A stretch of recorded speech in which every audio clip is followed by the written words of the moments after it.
hostile. Can I get your coat? Nice. That was pretty much Where's the start. Stream? Oh, that's nice. All right. Where's Stream? They're here. They're here. I promise. How many people are you guys gonna let me kill? Yay! Found Stream. Nice. It's Until not they about. stop.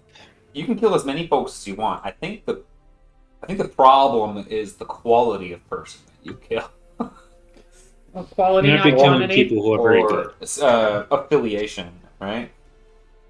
Well, last time we left off, you guys. Well, I just fucking think I'm not gonna.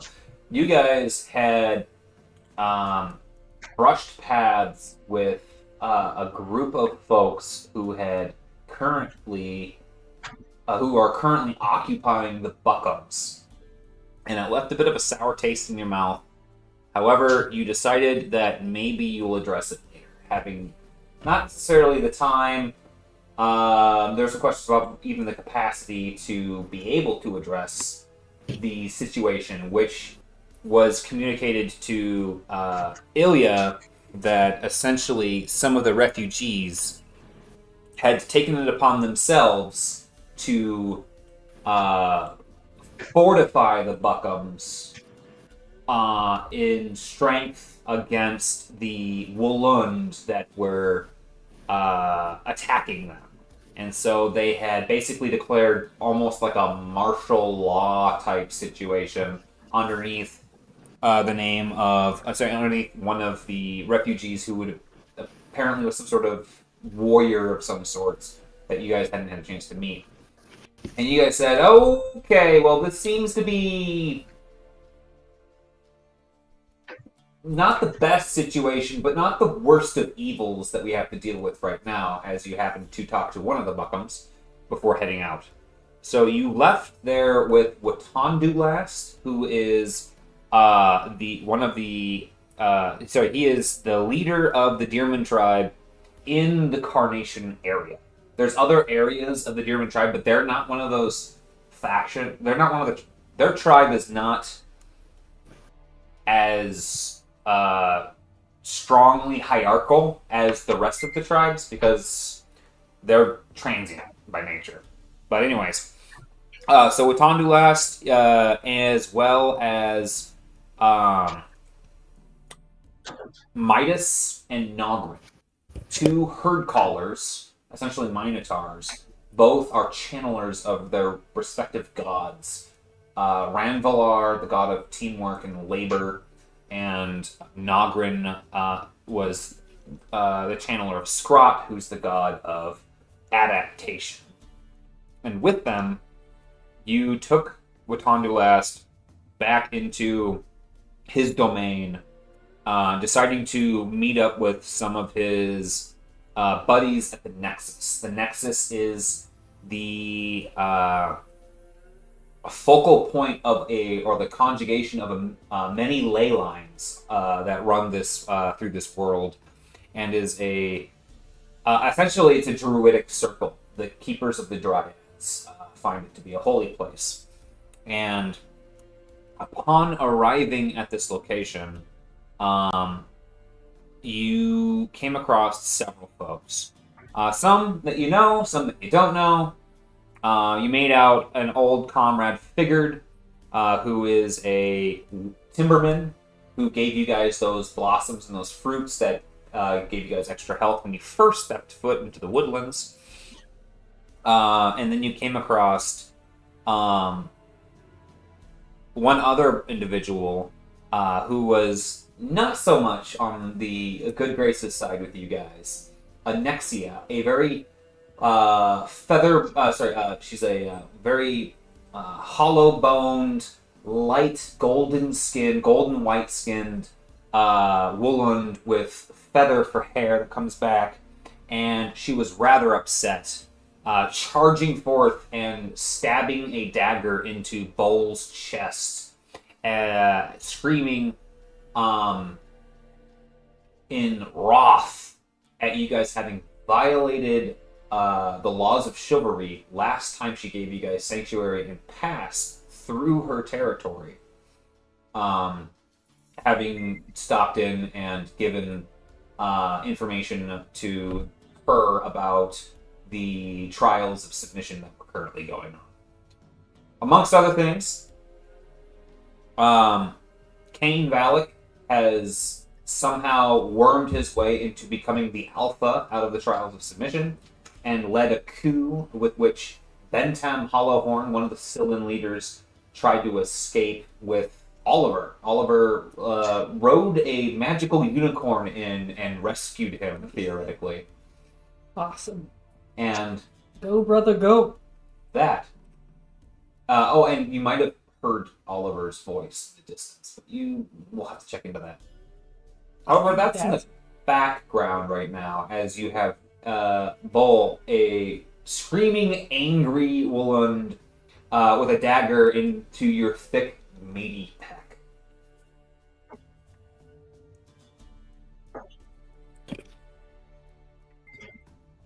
What did she... Sorry, I was just going to say, what did she say right when she approached him?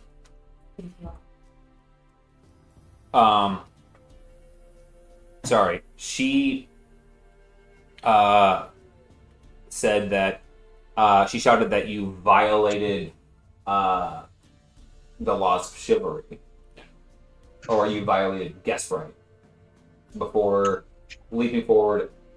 I think she also said you killed 2 of my clansmen. I thought she just screamed "you" and then jumped at him. That's what I remember specifically. Okay. Yeah, we might have. She might have said more after she stabbed me. I might have said that you guys recall her and killing 2 of her clansmen, other than her vocalizing that out loud. She might have said more after she stabbed me is actually the most believable thing that's been said so far. Is like, I also would not be really listening if someone stabbed me.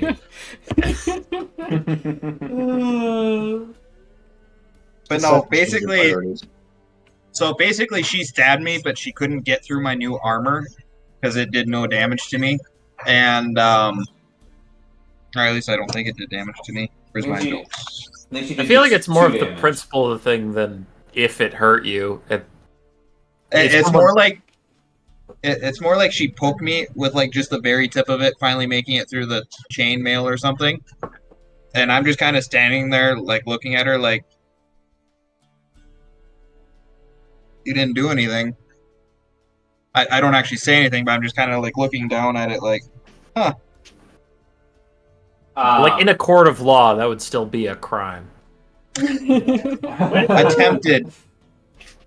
As she plants the dagger into your chest, in anger, and you don't move. You see everyone in the room that the hair bristles up on the backs of their necks, so to speak.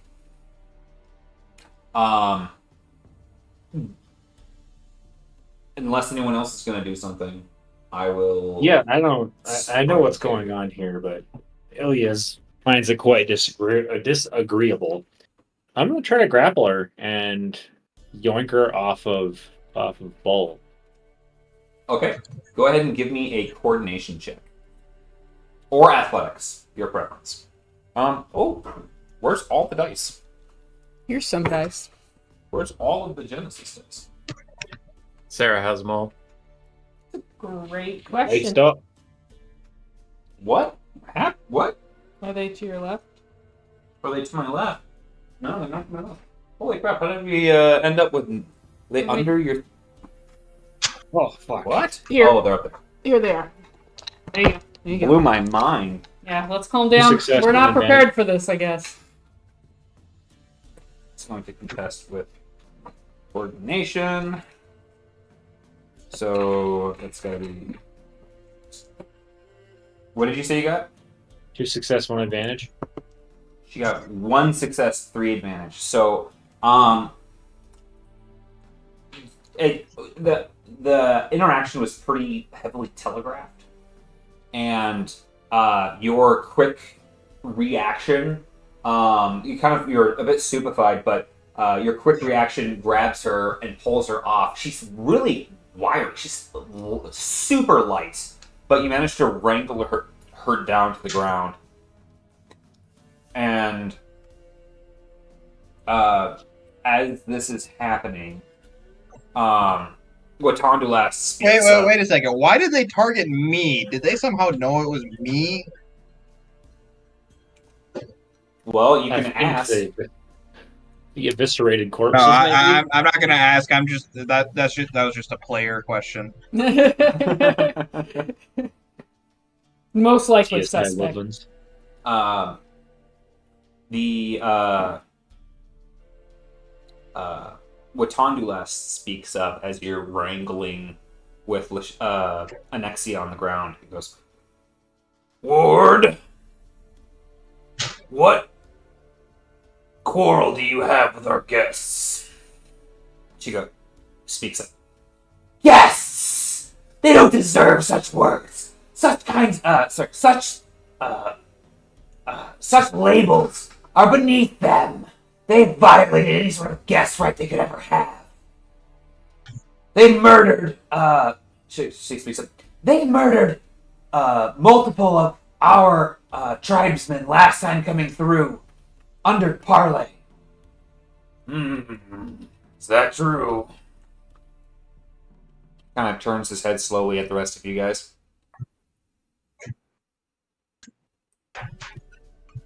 When did this occur? And Bull just kind of holds up his hands like, I don't know what happened. Okay, What did Brett say? When did this occur? He looks at you. Don't be coy, rat. Did it I'm happen not or did being it not? coy. I think There's a Watandulas lot. stated- Go ahead, sorry. There's a lot going on in these woods. When specifically did this happen? She goes, For the 18th Twillets, you came through with words of the with news of the trials of submission, and then you slew you slew them at the hilltop ascent. I think, Watandulas, we talked to you a little bit about, the effects the hunger had on us. And you said you felt it yourself. I think might have even talked about this specific instance. It was not intentional, by any means. I think I can speak for Bull on this because he was blacked out, like he said. All I know is I went unconscious for a couple days and woke up strapped to the back of one of Emery's beasts. He was overcome by the call of the hunger and succumbed to mindless bloodlust. I had to use my sword and subdue him repeatedly as time went on. From the moment he was awake until we left the forest, he was uncontrollably violent because of the hunger. I have a question. You guys can each roll me a either a charm or a leadership check, or cool. Each Okay. being... All three, everyone but Wretch. But Wretch, you said that you're gonna say something? Yeah, I was about to say, if you have a spear with a rock and a branch, and you stab a wild boar, did the tree or the earth kill the boar, or did you kill the boar? Because that's kind of the same thing. Bull was an instrument of a god and not in control of his own body. Blaming him is kind of pointless. You can. Oh, so we're going the insanity route. You I can, got you can Unless you want to argue that you were completely in control of your faculties and you committed mass murder on purpose, I think that's what we're doing here. you I can got a either roll 3 leadership on cool. or negotiation yourself. Okay. First roll of the day, using my horseshoes. All right, Ilya, what did you say you got? Wait, so I have to do cool or leadership? Or negotiation. Wait. Okay, I'm not gonna get cocky. I got 3 success. I'm going to call it a cool check. Okay. I'm sorry, you said cool or... You can do charm. I did charm, okay. I was like, I My thought- leadership was 3-0. Okay. my charm was 1 and 3. All my tests are the same dice, and I rolled 3 and 1. 3 and 1. Okay.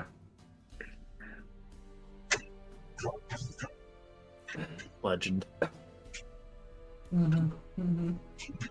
Midas speaks up. Sorry, actually, Watondalast speaks up first.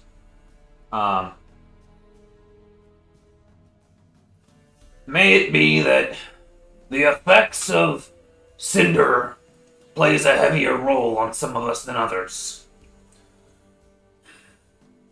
At the end of the day, we've got bigger problems, bigger scores to settle than dealing with what we have here. It does not mean that your actions are without wrong. Now think twice for calling you guests. But for now, we need allies. I'll gander to say, the 4 of you, you're indebted to my ward, the slaying of 2 of hers.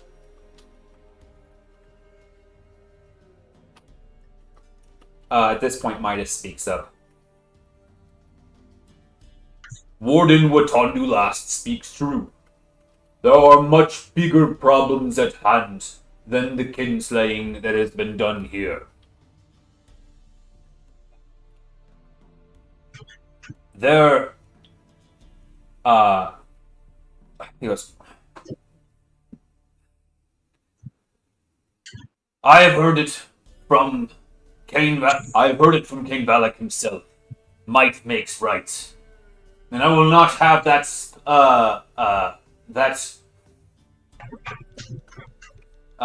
drivel spilled here. at this point, I need Bold to give me a resilience check.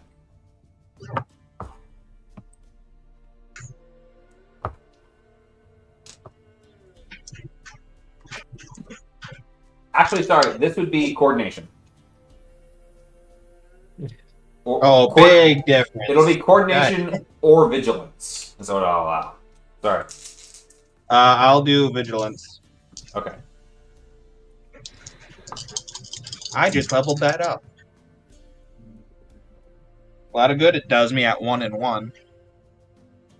So, the thing that you were stabbed with, while looking like a dagger at first, was actually a really large thorn with some sort of bulb on the tip. And while it's stuck in your chest and you look down at it, and this, like, everything started to get a little bit hectic and tense, you didn't notice it because it didn't really do much to you. But then you look down, and unfortunately it's too late. The thorn-like thing wormed its way into your pack. And it's no longer grabbable.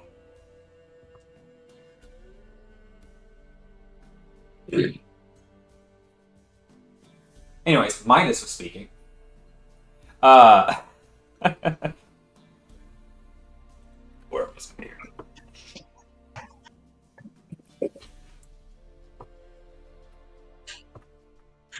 In the last 10 turns, I have seen such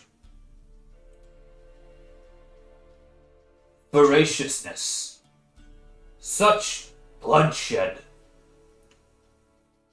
the likes that I have not seen in my life before these last 10 turns. I have stood here in this woodland for 300 years. The problem that we have before us is not one kinslay. It is not this genocide before us. Not the battles of tribes or the greed of one man. It is the toxicity that is spreading through each and every one of us that we've seen with Cinder.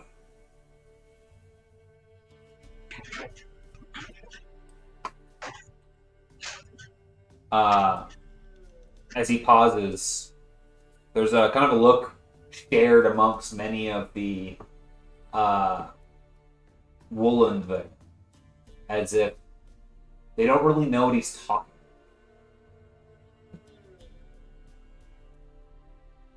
Some of them start nodding a little bit, and one speaks up, a smaller satyr, and he goes, "I've never been so scared in my life. I don't remember feeling scared of my own kin. And now it's all I can think of.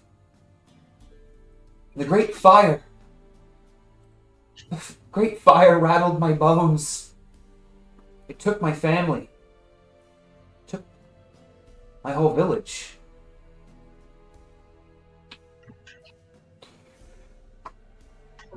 Midas takes his staff and holds it over his head.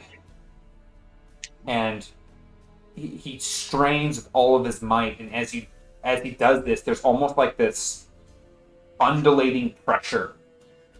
Almost like if you're in a airplane that's rapidly coming down and your ears are popping almost. And there seems to be this, like, your eyes need to readjust to the dark and then to the light sort of thing. As you feel a little, like, wave of nausea over you.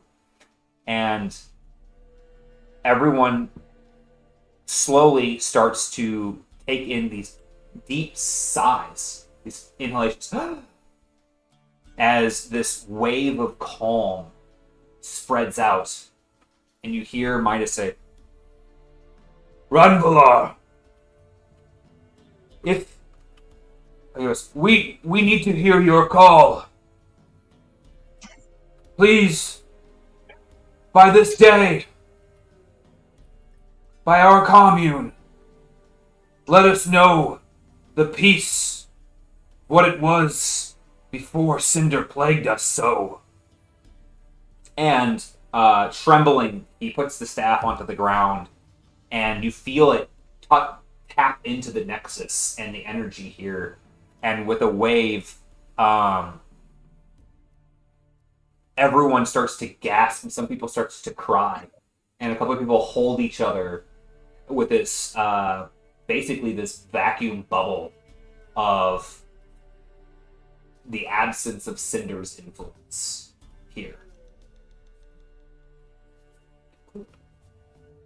Take that, Cinder. And with this, like, calm in the air, I just kind of look at the lady that's still grappled, I'm guessing. I'm just like, what did you put in me? As you say that, give me a resilience check. That's more like it.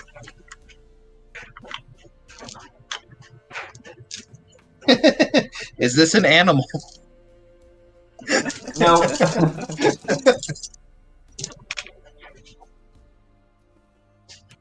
5 and 1. Okay.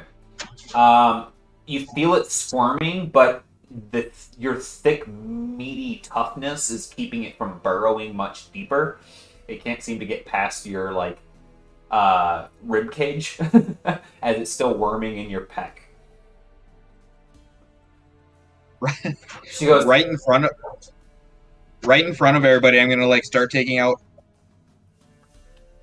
Thematically, can I say there's a dagger that I just kind of, like, take out? And I'm getting ready to, like, cut my chest open. Do you have a dagger? I mean, no. You could pull That's one why I said off. thematically. You could pull one off of Ilya's belt. I'm pretty sure he has one laying around. I do.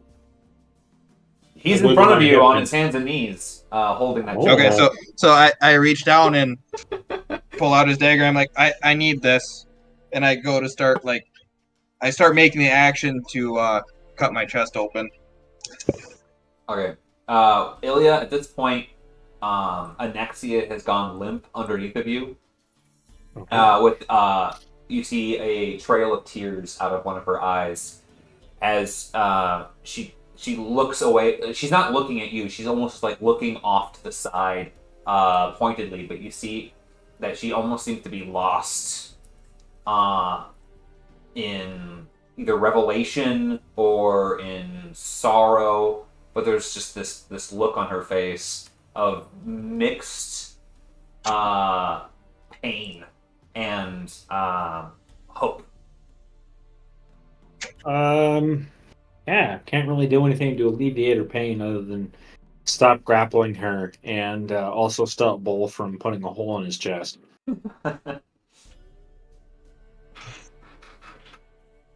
So can I see this thing externally? There's a gash. There's about a 3-inch gash on this chest that's leaking blood. So it's not visible any longer. No. He's got chainmail on, so it would be hard to just tell. Do you take your shirt off before you try to knife your chest, or are you going to try to knife your chest through your chainmail? I'm gonna say it's like a V-neck, and I like undo the laces, and I like pull the whatever side of the breast I need to open, and I'm getting ready to like slice. As you get ready to slice, you feel the thing stop moving. And Anexia has rolled over to her hands and knees. She sighs out and goes. She looks up. She can't quite meet your eyes. She goes, let's just call that insurance.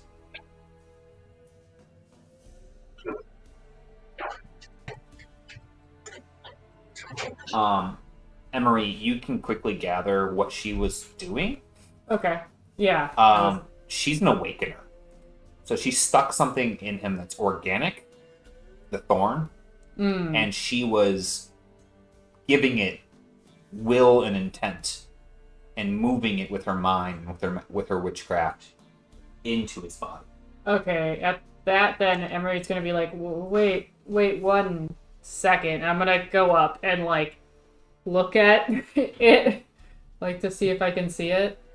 She can do what I do. I think There's a kind of like a slight lump that you can see, like almost like a welt on his chest, where that is under, and there's the cut. Okay. How about we remove it now? Yeah. If she wants it left in there, it can stay. And if she wants it taken out, we can probably. Well, I'll be removing it when I'm ready. And How about I bring you Kane Valek's head? As you say that, you hear in the background, well, that's a mighty treat. And walking through the crowd, you see just 2 pegs of horn through the folks, and Figured moves out of the way, that big silver-caped evergreen timberman. And as he moves out of the way, there is a not tall but not short satyr who's not muscular, but he's got a well-made body for sure. He's lean, but not skinny. He's got a rather featured face with a butt chin and kind of a protruding jaw on the sides, a heavy brow. But his upper body is largely hairless in comparison to the beastmen and other types that are in this thing. So he's a bit more humanoid on the top, so to speak. And he's got 2 long, straight horns. He moves into the ring, looks at you guys, and then looks over at Midas. And he says, "You certainly have drawn our attention to a very, very dark presence in our home, Midas, and I thank you for that. But I think it would be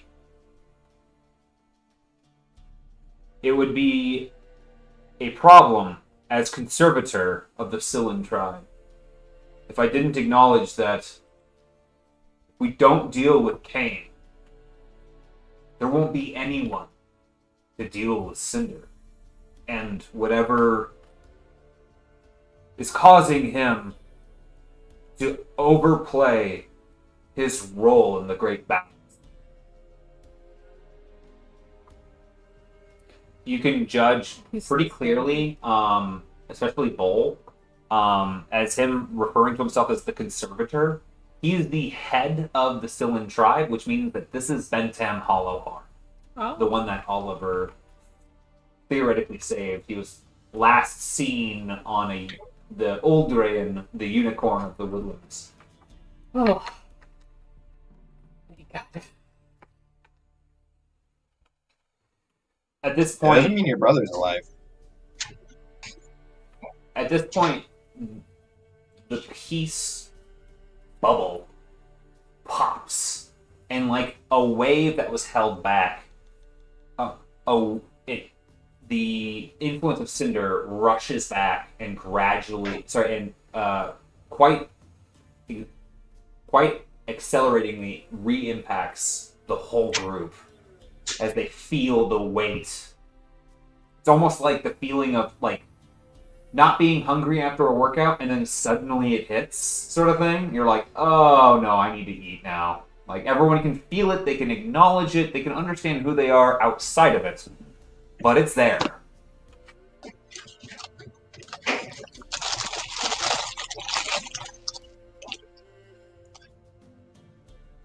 Can you believe there's a whole chicken in these biscuits? Nice. Bentham speaks up. Watan do last. He looks at him and kneels. He goes, Warden of the Deermen, Warden of Carnation. I am humbled by you. As a leader, I am humbled by your people for granting us sanctuary despite the clear conflict we have had for many turns.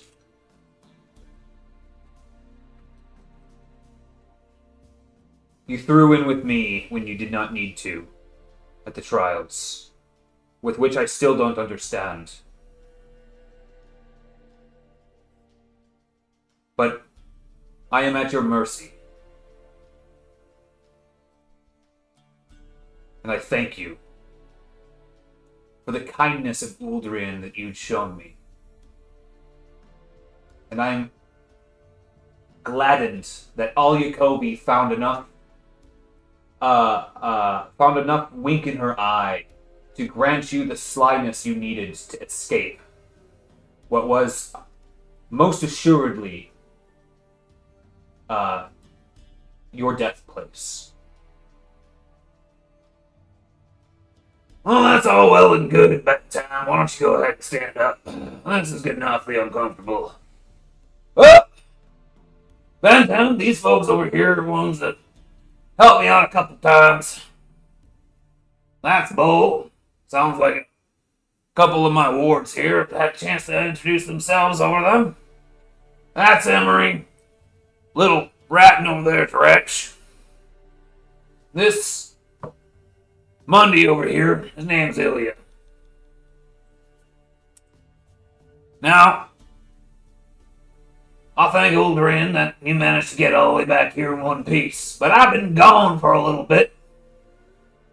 And I'm hard pressed to know what the likes of the woodlands are between here and Yggdrasil.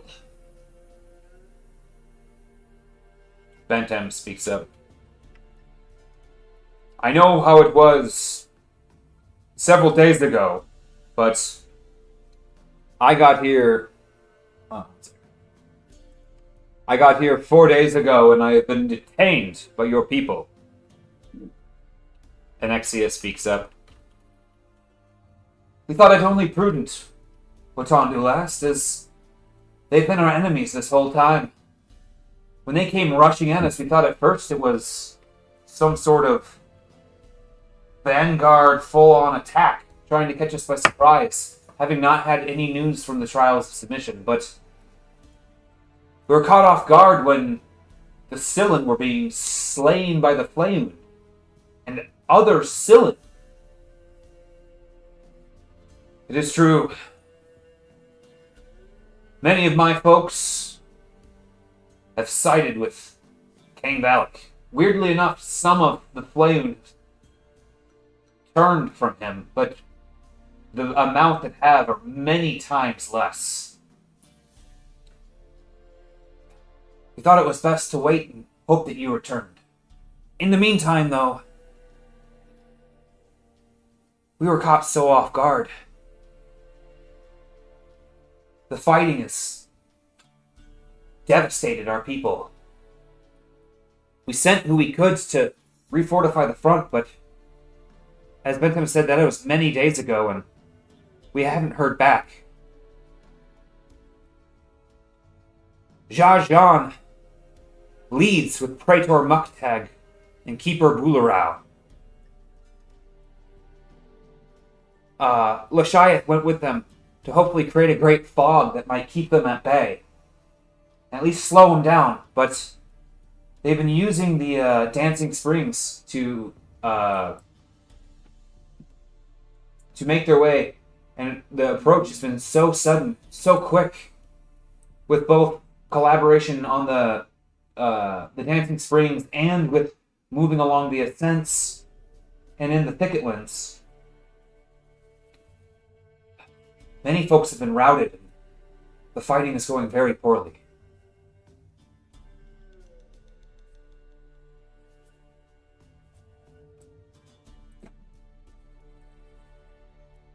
I'm trying to give pauses in case you guys want to interject or ask questions. So, Yeah.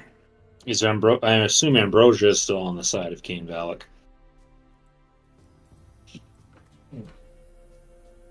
Ambrosia was seen amongst Cain's forces, It's scary. screaming like a banshee and causing the shadows themselves to envelop our kin and our bestiary and slaughter them. They have let loose the dogs of war, and it is all-out carnage on the front.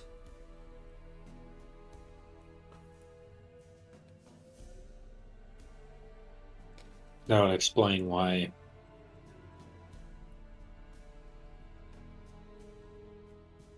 Kimu was with Cain Valak. Mm-hmm. As you guys would have known from your last interactions, Chemo was sent to Cain Valak with information about a potential portal Mm-hmm. that was very of much interest to him, but also it was there was potential bartering to be had with the Viven clan, which is the only one that you guys haven't made contact with so far. But that was the one with the ululation and the voice or whatever. It's the one that like Perondadrolf, the werewolf, is part of the leadership group of those folks. Okay. So, You also mentioned in our last session that he was like a pet of Cain now. yes, Chemo was seen with Cain Mm-hmm. in his entourage. Timo has connections to people very powerful outside of the woodlands. And so do we. This group Really? here symbolizes a budding ally, an alliance that we could have with Lamore and the people, and the Mundys outside of here. They have promised great resources in this war. But quite frankly, a small price to be paid by our timberman allies. And his eyes go to Figure. What Andulash? There is... Oh, sorry. We are very grateful for you. I've always been a staunch protector of our dryads in our memory. Of course, if there's a price to pay, we are willing to pay it. We would not be able to continue to exist, my kind, if it weren't for your efforts. Trade that that Lamore is hoping to make is for some of your moss. And I'll The memory lichen. yeah, the memory lichen, and I think this is the current layout. I'll just kind of like give him a brief synopsis of what the terms and conditions that had come up Okay. that we landed on, because I know there was a lot. It's my hope that potentially we will have more peace on the border with the frontier of the Lemoran barony. We better get this through. So we'll, on one hand, stop violence, but also secure supplies and reinforcements to push forward and fight on one front. So whatever it is that Cain Malik has out of his new consultant, unless it's going to undo those efforts, I think that we won out of this. He has one Mundy protecting him. Look how many we have.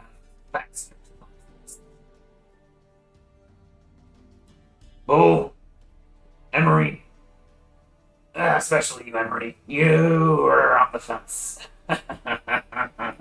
Yeah. As a matter of fact, we even got the Nintonga tribe, don't we? Speaking of, and I look at Bentham.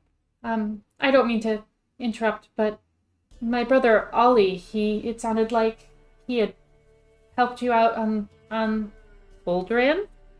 Ulduran, yeah. Uldran. Is he here? Is he well? Bentham looks up and looks over at Anexia, and she goes, He's been taken care of. He's actually seems to have found some sort of relationship with Uldran, who's stuck around. There's a glade not far from here that he's keeping the company of Uldran. When With the respect of the god, we have not interviewed. he's taken care of, you. I don't know if I don't. One does not take care of Uldran. But he has developed some sort of relationship at this moment. And we left him in the tranquil. Okay, thank you.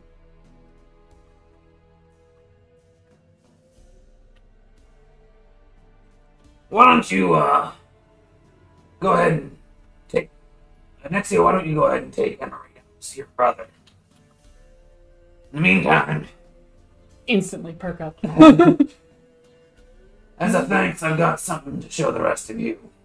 Emery, you're welcome to meet up with us. Okay, yep, sounds good. And I just scurry off immediately.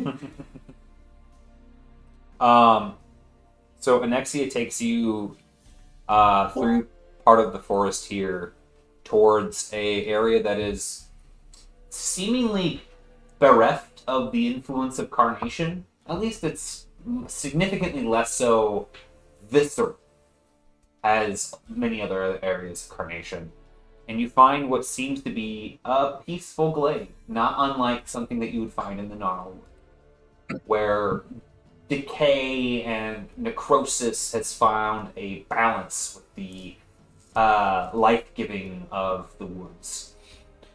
And here, in a brightly sunlit patch, you find your brother amongst a peaceful area of wildflowers, brilliant fuchsias and burnt oranges, and he's sitting there, just relaxing, set back in a pose, letting the rays of light from Ulrun cascade upon him. And sitting next to him is a magnificent, giant steed with a twirling, twisted horn coming out of its face.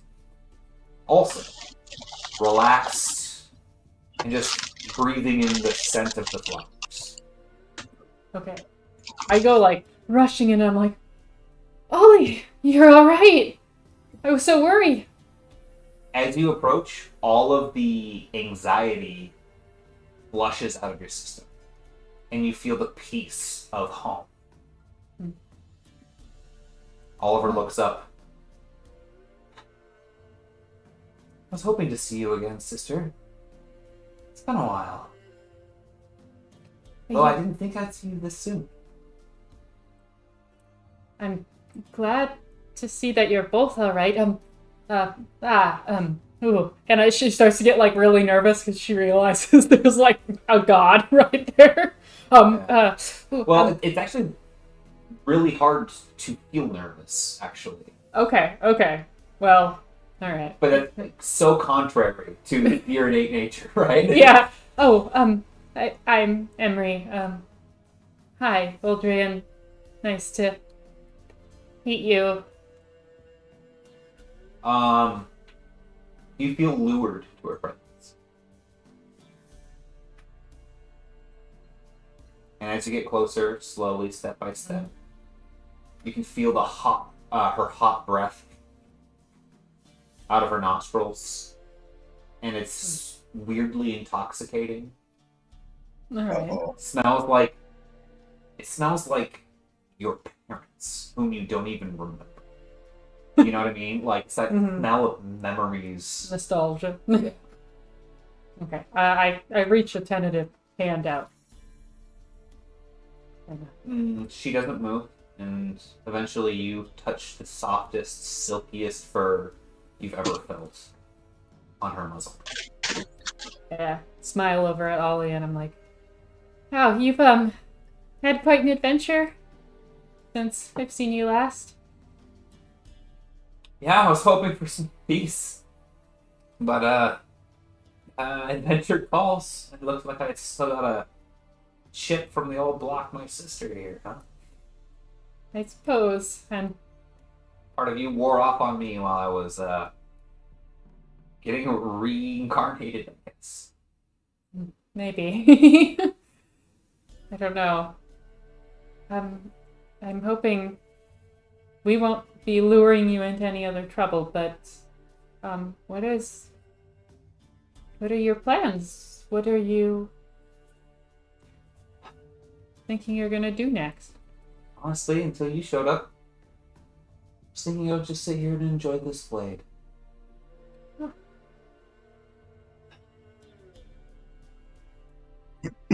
There's a storm coming. This might be my last chance for peace. A storm, do you mean this battlefront? It looks... I rode for over half a twillet. We were constantly harassed, and Bentham did his best to to wrangle his caretakers together and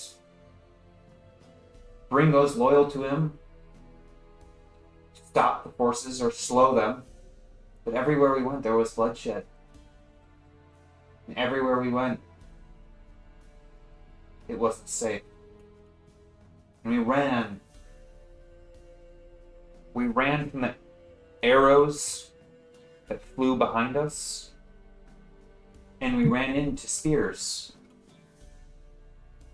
The deermen and the Tekeknu, all trying to kill us. Everywhere we came from, everywhere we went to, through all of that, Uldren kept us safe. Thank you, Uldren. I give like a little nose rub. She leans forward and up onto all four legs. She walks forward in a bit of a circle, and you see as she steps forward a little bit and kind of like kicks out a little bit with one of her legs, almost as if she's stretching, and then rears up in the light as it cascades down and turns the horn on her head almost like a blinding pure white for just a fraction of a second before her stallion rear pose lands back down. She turns and she trots out of the glade. Oh, I hope I didn't scare her away. I think she thinks I'm safe here now that you're back, sister. I hope I didn't feel like trouble's been following me everywhere I go, but I guess it followed you when we separated too, so trouble's everywhere. Yeah, who's to say it didn't follow me this whole time, sister? Did you bring more? Or were you hoping to give... Did you come from because of the trials? No, actually. And I'll give him an update of, like, kind of where we were. I'll sit with him in the Okay. glade and kind of catch him up to speed on. Meanwhile, Watandu last brings the rest of you down towards, it's almost like a recess in the trees and in the soil, over by one of the dancing springs. He goes, "Now, I know you're gonna make jokes, but quite frankly, this is one of the greatest secret gifts I have to give you, alright?" Looking at the three of you, and he comes forward, and you found yourself looking at, like, a marsh, but it's thicker than that. It's almost like quicksand, maybe. And Watandulas walks down and climbs into it. And it appears to be some sort of mud bath. He sinks his way into it and comes out. He goes, "This is some of the most pure mud in all the woodlands. It's good stuff."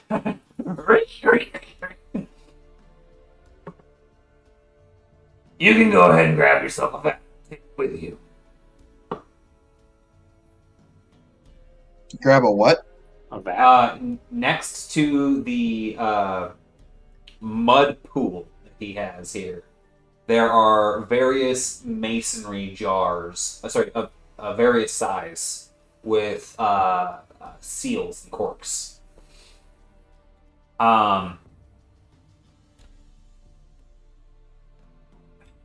He looks at you guys. "What? You don't want any of this?"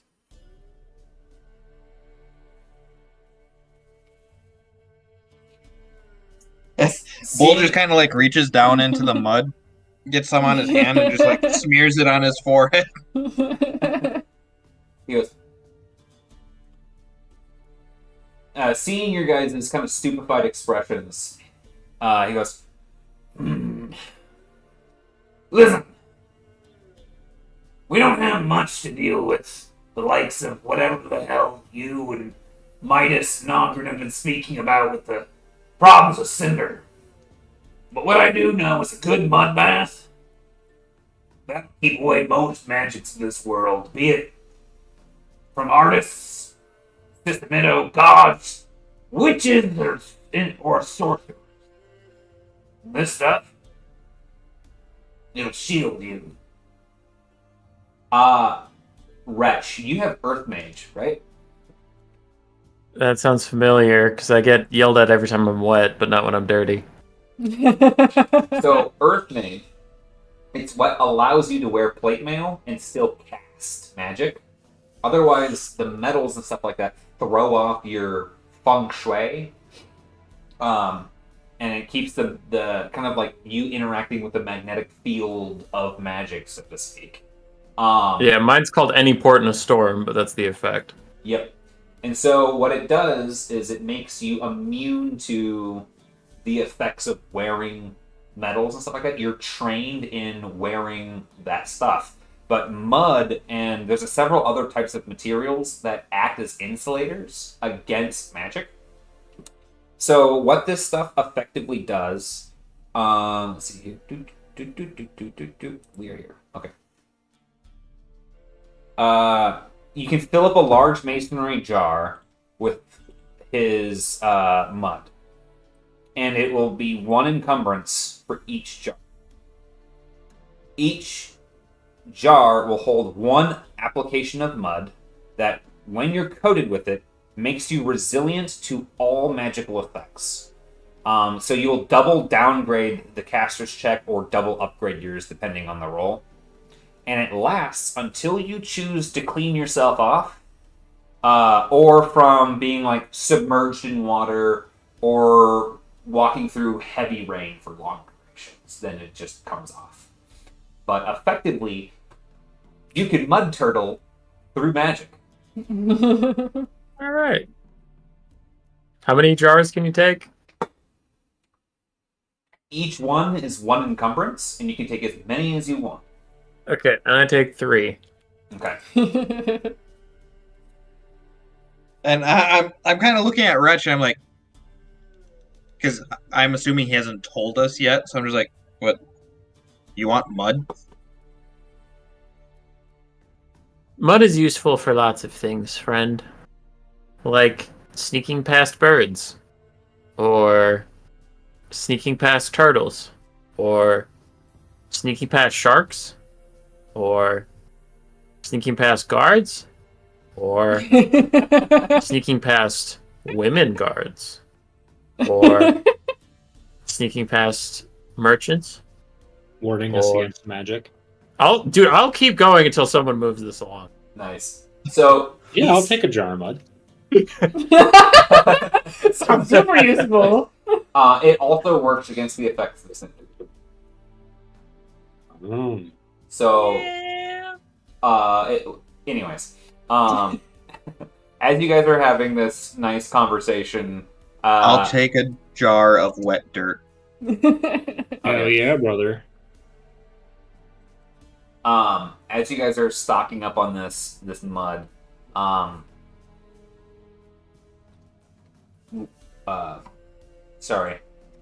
Bentam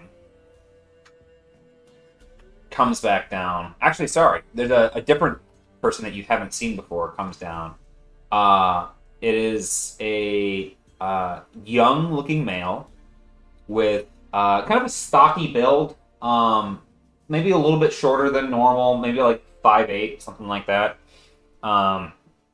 He's kind of got a fluffy tail and sharp ears, sharp angles on his face, but he's pretty squat and compact. He comes over and goes, "What's on to last?" And he kind of, what's the thing where you, is it gesticulate? When you kind of nod your head down or whatever? He gives a slight bow to what on to last. Goes, "I beg the interruption here, but Bentham is calling for next steps. I know you just got in, but it's urgent. Very well. Glad to see that you're on our side, Tri-Squirrel. Of course. Of course. There's none wiser than Bentham. And none more pure of heart than you, as it turns out, Baton. Even if your camaraderie tends to have been a thorn in the side of the cylinder for the last few turns. Yeah, well, everyone step here, play the grass. And he gets out of the mud. That one, that's why she's mud. And shakes off a little bit and starts plodding his way back to the Nexus. Do you guys follow? Were we invited? Yeah, I mean, yeah. Back up at the Nexus, which is eventually where you end up too, Emery. All right. Your brother walks back that way with you. And over your guys' time, he's mentioned just, again, what happened, recalling the events of the trial of submission. He mentions that Oliver was there. He's Oliver. Sorry, he mentioned that Wallaby was there, and that he noticed another pink-skinned person, one of the Eighth Dwaylu, that Wallaby had met up with at one point, but then that they went separate ways when the trials started. So they left when the trial started? Or The other person, the other Ace Dwaylu that he didn't know, ended up leaving. And then, obviously, Oliver went off on his trial, so he left. He didn't see what happened to Oliver. Sure. Okay. As you guys get back to the Nexus, there is a Tekeknu who is speaking now to the rest of the group. And he is... he's got a very ant-like body, but actually more like a praying mantis body, where it's got the thorax down below with the legs coming off of it, and then a large torso that goes up, and he's got a big pleated head on the top, where it's like very pancake broad, right? Mandibles, and he doesn't have the scythe hands that a praying mantis has, but he does have big folded wings behind him, and 4 front-like legs that are ostensibly hands. Is he a Tekeknu? Sorry if you said... Yes. Okay. He speaks up and goes, "My time to last. I know this has been a point that has been barred until now. I wouldn't suggest it again if I did not think it was urgent. It appears that we are on a losing foot now. And drastic measures need to be put forth for the guidance of both you and the conservator here to choose upon your desire. Know that it is within one second.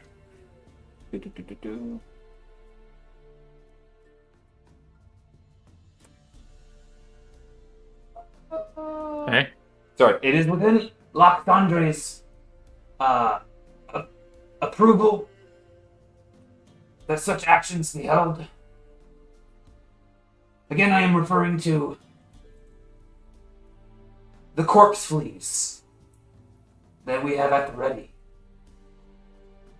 And with this, you hear kind of like a alarmed or disgruntled murmuring through the crowd. Corpse fleas do have their place in the circle of life. With how bad things are getting, it may be necessary to let them loose. Strategically, of course, and as minimally as possible. What is the word that you're saying? Corpse fleas. Fleas. Okay, sorry.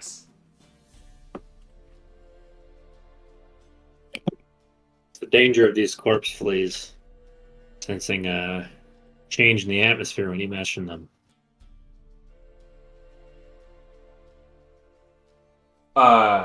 Asking this, Bentham speaks up. Corpse fleas are... How do I say it? They reproduce quickly, to great extent, and they infect the living, as well as the dead. They burn through and create husks of their hosts.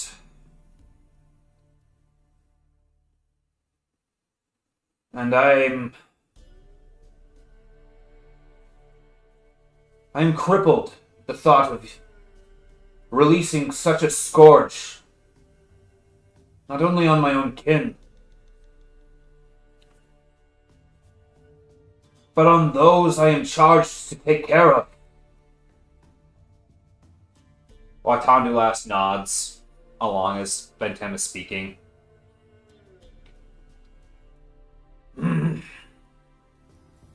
And what else would we do? Mount a defense, die valiantly, or something to be said about playing the cards you have.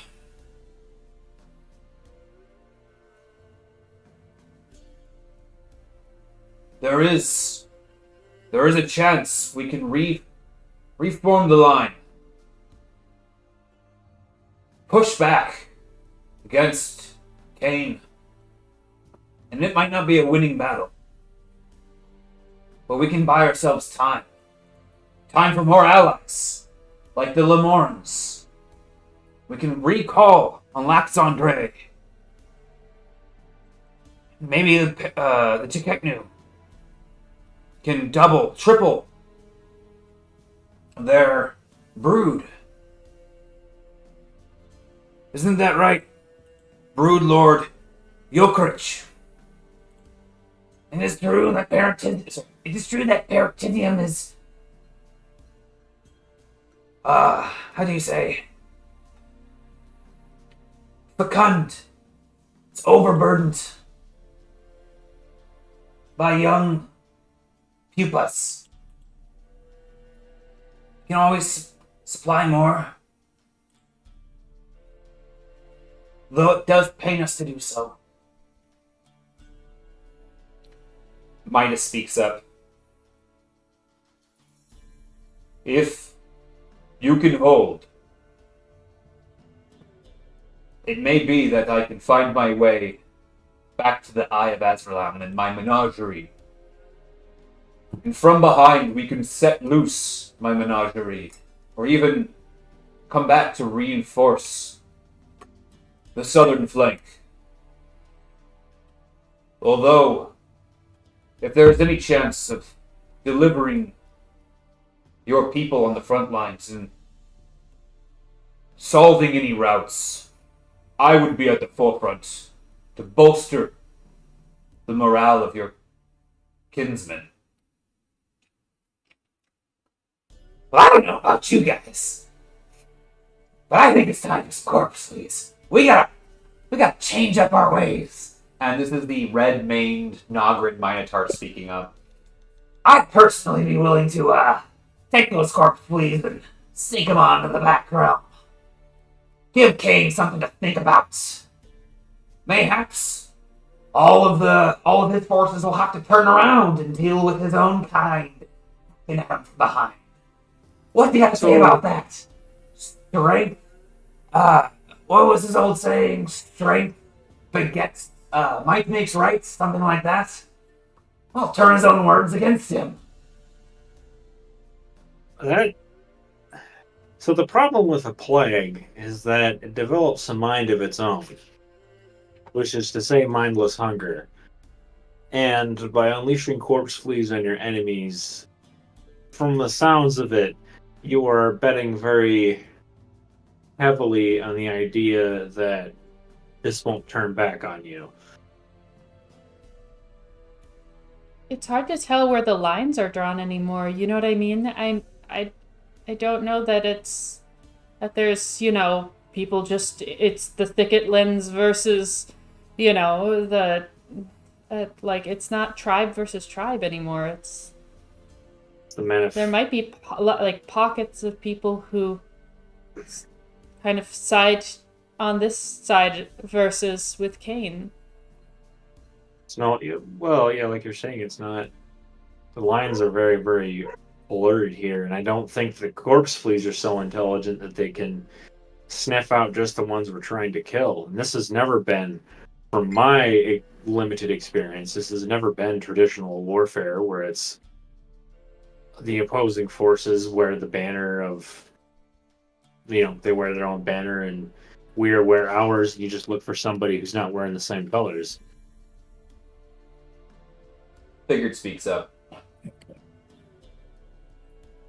I know my place is not to speak too much on the manifestations of the corpse fleas, as my people are immune to them. But if we're worried about territory, and the whole purpose of this is to give us some breathing room, might I remind the folks in this meeting that our concern is to protect Carnation. Cain would have Carnation be purged from this land. And I know some in this space, Bentham included, don't have any problems with that, but as long as we house you, he is coming to kill you.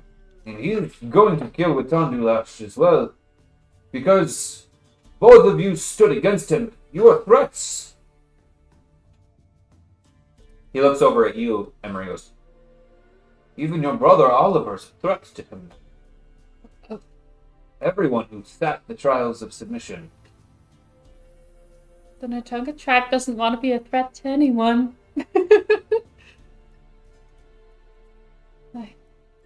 You. He looks at you and with genuine pleading in his eyes. He goes, you could take your brother and leave this place. Well, you still can. I kind of give Ollie kind of a long look and then look at my friends, and I mean, we don't have much of a home to go back to anymore, and there's a lot to be done in this forest. A lot of friends we've made along the way, too. Can't just leave this. None of us can rest while Cain Valak lives and is a threat to the peace of these lands. I care about everyone here. Having worked with Cain and Ambrosia, Dyra being one of my own caretakers, my own clan, I know their fighting tactics.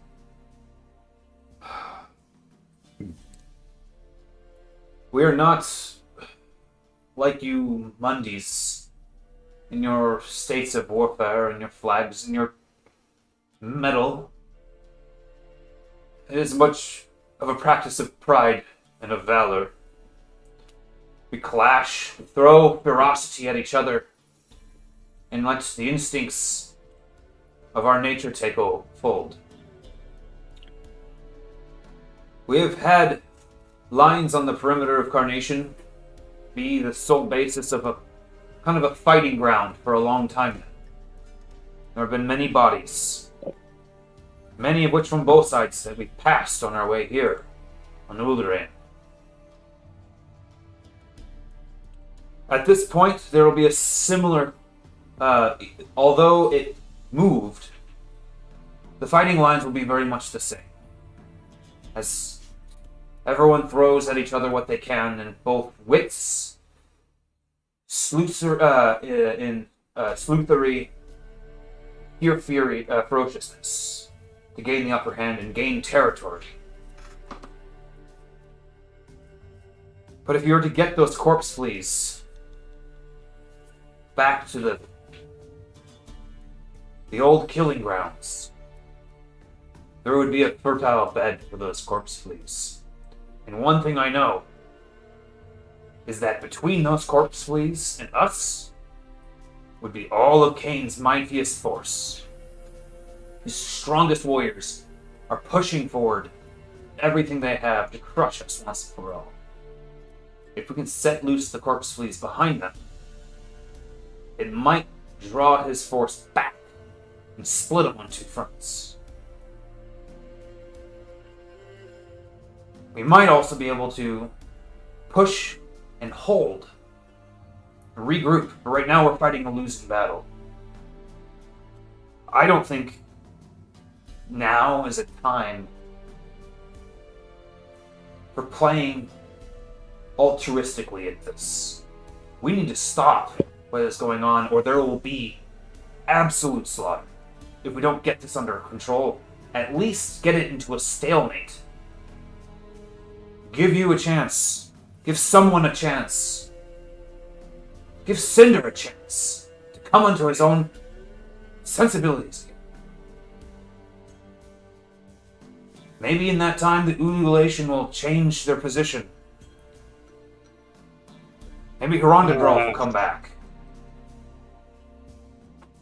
I'm not asking you to be altruistic. I understand that I'm an outsider. I was not born in these lands. I don't live in these lands, and my ways are not your ways. I'm not claiming to understand yours. What I am saying, though, is when you unleash those corpse fleas, you are opening doors that you may not be able to close. Everyone here has witnessed horrors, beasts of pure evil and hunger and death and destruction. And to willingly unleash that into the woodlands when you don't have explicit control over it may just be taking your problem of Cane Valley and evolving it. I need you to give me 2 leadership checks. One for your previous statement, and then one more for now. Gosh golly gee, where's my leadership?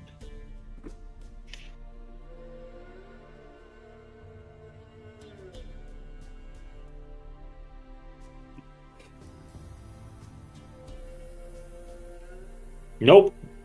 0 and 2. Aww. Alright, and your second roll? For 1. 3. 0 and 3. 0 and 3. Aww. I already used my horseshoe. As he looks at you, Watandula speaks up. Brood Lord Gilchrist, can you give us any sort of assurances that your kind have any sort of influence over the corpse fleas? Just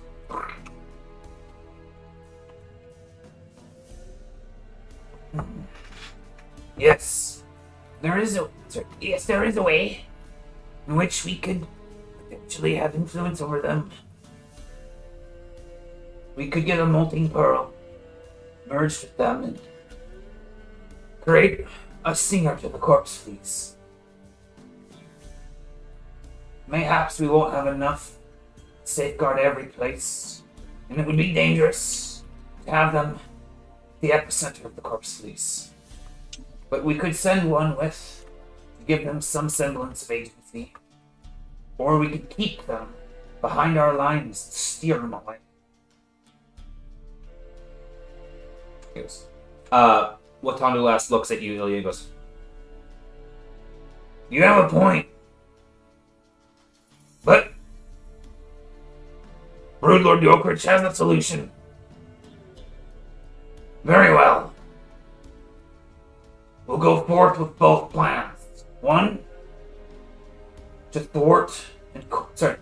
stop the intrusion of Kane's forces, and another force to sneak behind enemy lines, plant the corpse fleas. How long will it take to create some sort of singer to go with and plant these bugs? I'd have to go back and request resources from Laxandre. Maybe I gotta take a look at the map here. I have a question when you... Go for it. I want to kind of watch the... sorry, I'm not tracking the names very well. But the Chikaknu guy, does he seem off with his intentions? Like, does he seem like too eager with this kind of approach, or does... Like a mad scientist kind of eager. Yeah. Give me an interpretation check. Like...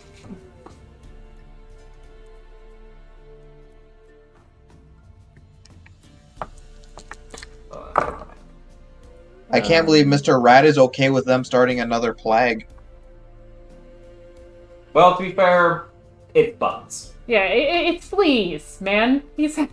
They are fleas. Yeah, well, fleas can make you allergic to meat, apparently. Or, no, sorry, that's ticks. Got 3 success, 2 advantage on my check. So, you can confidently suss out that he doesn't appear to have nefarious intent. Sure. He's clearly stated that this is a big deal to do. He mentioned that he's kind of suggested it before. He's got a vested interest in working with the group that is here. It might just be that this is something that the Tikeknu can offer that could be a game changer, right? Which would mean that they would buy themselves a lot of clout in this alliance by having provided such a service. Mm-hmm. Especially when they're one of the main problems with Carnation, too, right? Like, to begin with. He speaks up again. It would take me 8 days to come down to Paratisium and back. And you hear Bentham, too long! He goes, so, my notes here.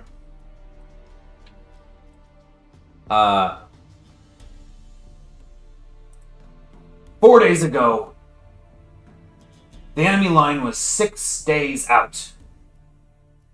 And we're losing ground as it is. At this rate, we'll be fighting at the Nexus if we don't do something now.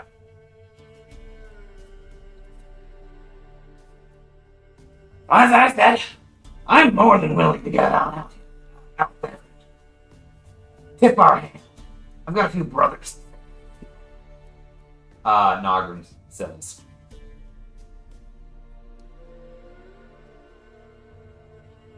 Yokrich, you with me? Anyone else?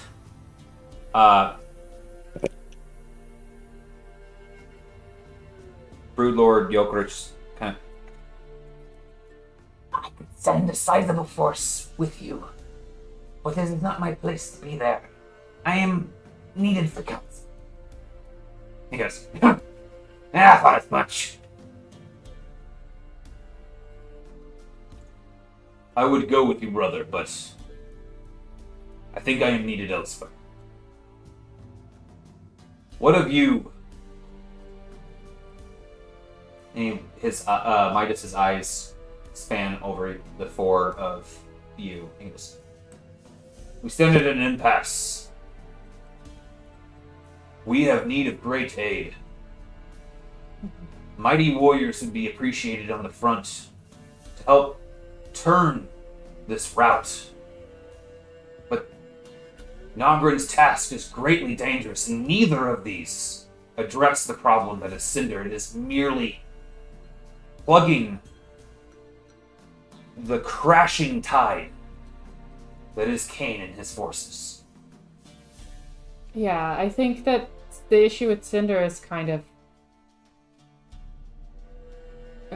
making all of this more than, I don't have a good word for that right now, but making everything more intense, making everyone, all their fevers to a pitch, and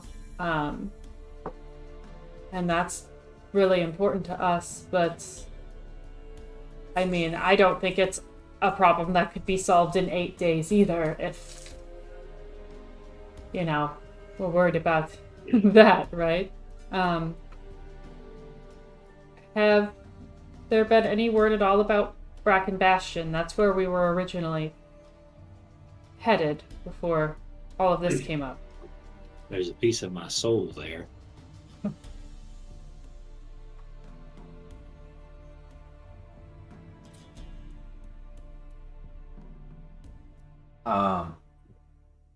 I know they're notoriously, not picking sides. Yeah. I don't have my big words today. Neutral? Well, Neutral, neutrality, but it's not great in the sentence structure. Yeah. Tri-Spiral speaks up. The almost squirrel-looking type person. Goes, when I went after Bentown, before I was seized by the Deerman tribe, I did see Bracken Bastion. And honestly, it looked like a ghost town. Mm-hmm. But I couldn't imagine any side waylaying such a place, as it's been here under guest right, under the Walund for centuries. I think it would be, I mean, if you're looking for strong fighters, I mean, that's a whole bastion of them potentially, but I don't know how well we could convince any of them to take part in a war like this. I know that's not usually something they would get involved in. Went on to last week's up. He goes, sorry there, sister, wrong again. I know Rockford, and I know the Woodwards. There's no way any of them are getting involved.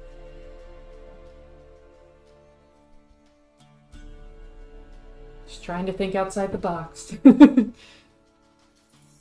There's a powerful magical item there that I believe may aid in our fight.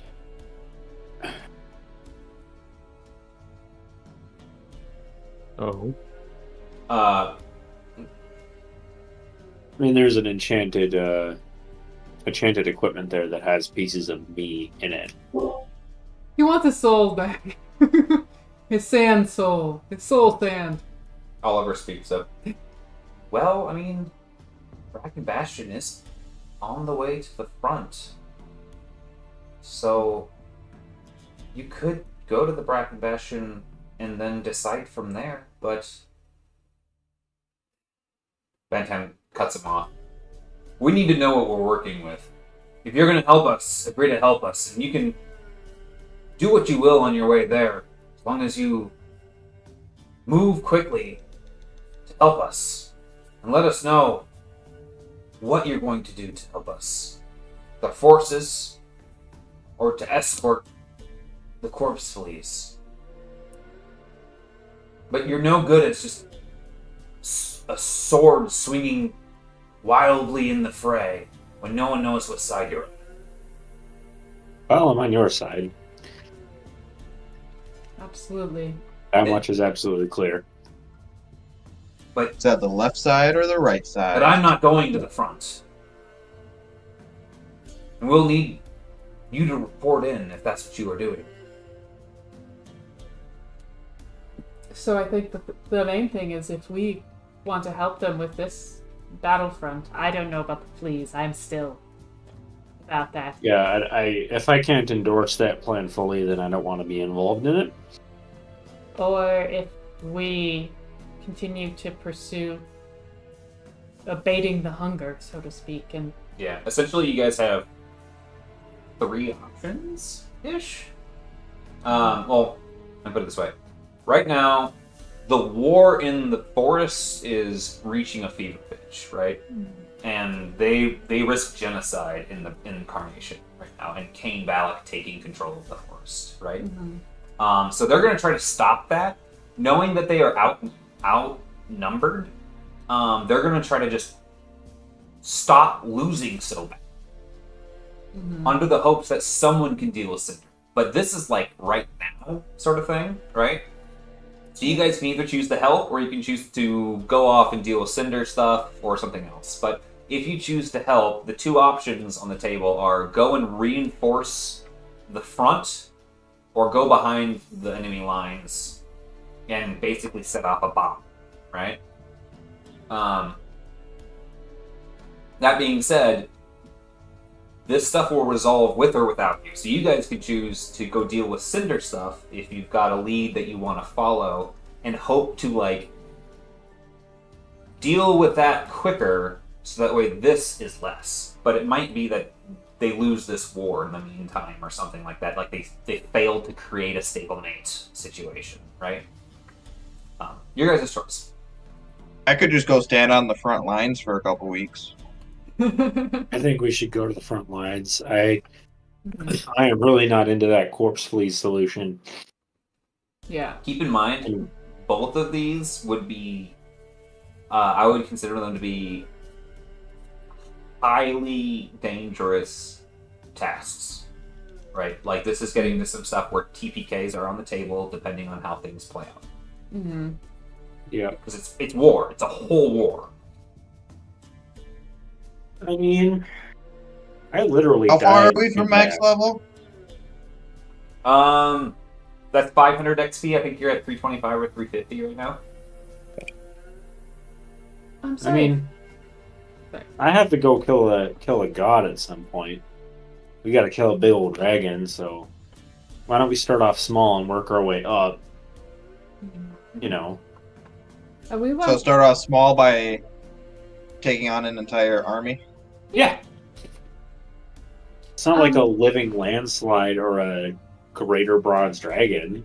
No. That we know we have to take care of eventually. I'm sorry if I I mean, missed we- this. We kind of fought a hurricane in a way. Yeah, Mhm. I got a really neat sword out of it. Nice upgrade. I'm sorry if I missed So I this. think the front lines. But with the front lines approach, did you have a specific plan? Is there a place where you can, you know, A strategic Use- part on the front line? yeah, like plan out where you'll meet them, you know, and have something that's strategic and more to our advantage than just any place. Like, Yeah. So sorry, I'm terrible with my words today. as you guys vocalize this intent,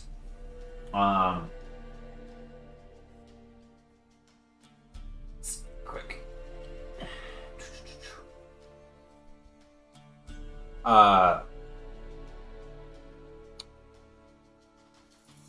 Watandulas speaks up.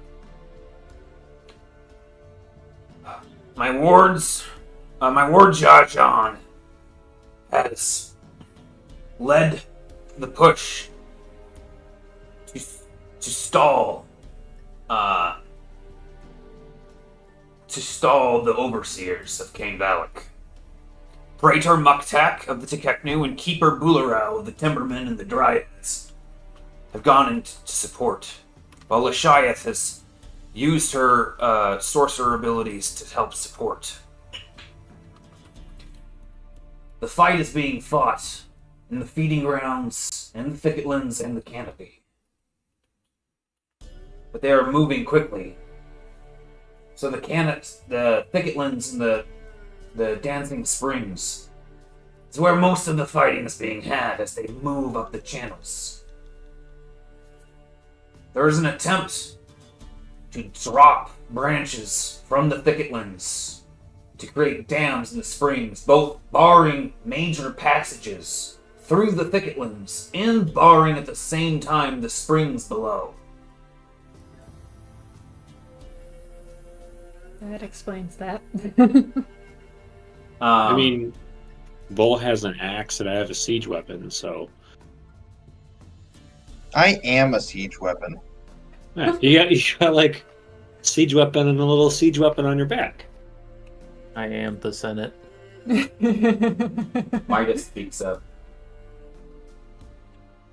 Bentham Hollowhorn, when last I saw you, there was a great sorrow. A fissure made between me and my brothers. I saw at least one who had the character to stand by us, by you. A chorus. Might you tell me what happened to my brother? Bentham looks at him and... Brother fought valiantly to cut off any who tried to thwart our escape. He even managed to stay by us and catch up to us many a time. But alas, it has been many days since I saw him, and he never did. He never did make it here, nor have I heard of him from any of my folks.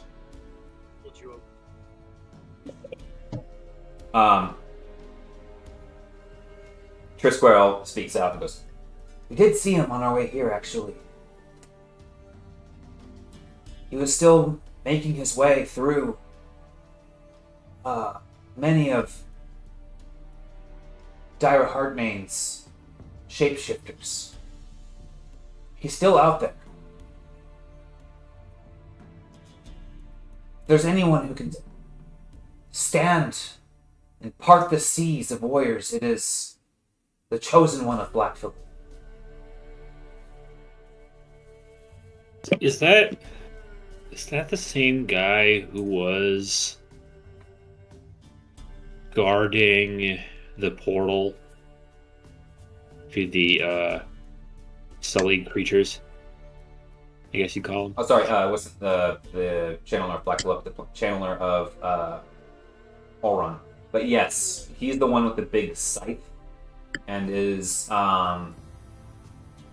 Olrun is sometimes thought of as like the brother god to the god of death. He's the god of judgment.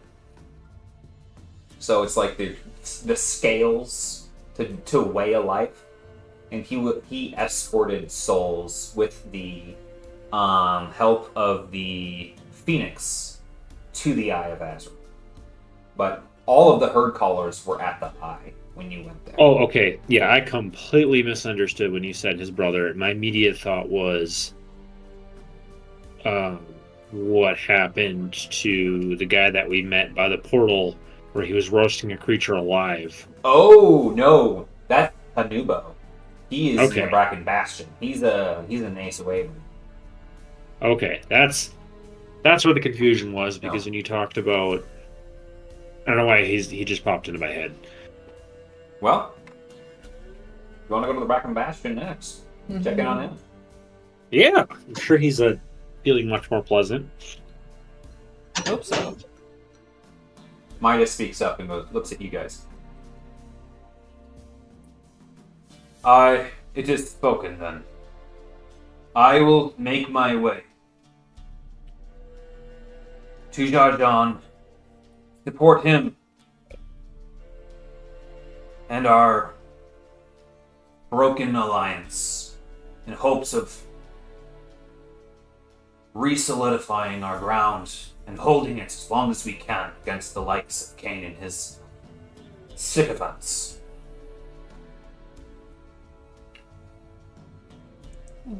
If you will go with me, I will have you. We'll go with you to help with this, but I do think if we're able to stabilize things a bit,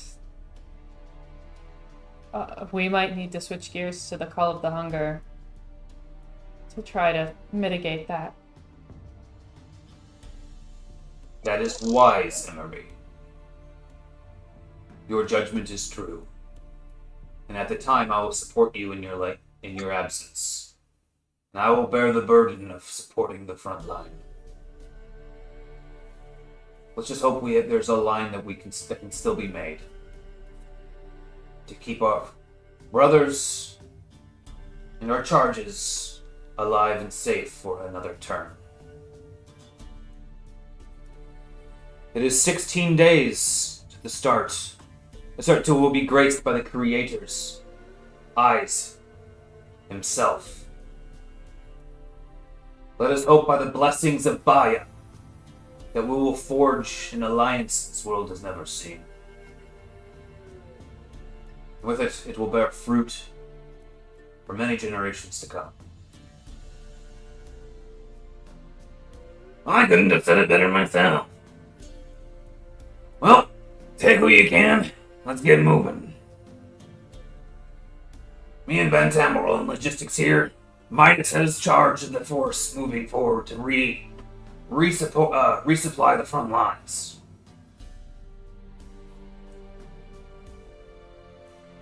And with that, you guys set out to see if you can stop Payne, Valak, Decker Main, and all of the overseers from laying waste to the denizens of Carnation.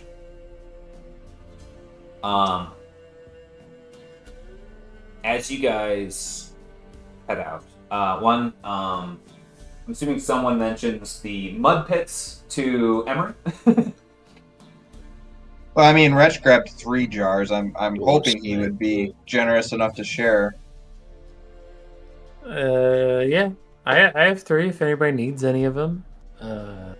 Just got the magic stopping mud. I don't know if Emery wants magic stopping mud. It would definitely stop my magic. It would, because you don't have Earth Mage. Yeah. But it would also insulate you from a lot of stuff at some point if you decided to go on the defense instead of the offense. How about this, Rich? If I ever scream out, "Mud me," you mud me. Okay. Okay. So what if he's way over there? The bait.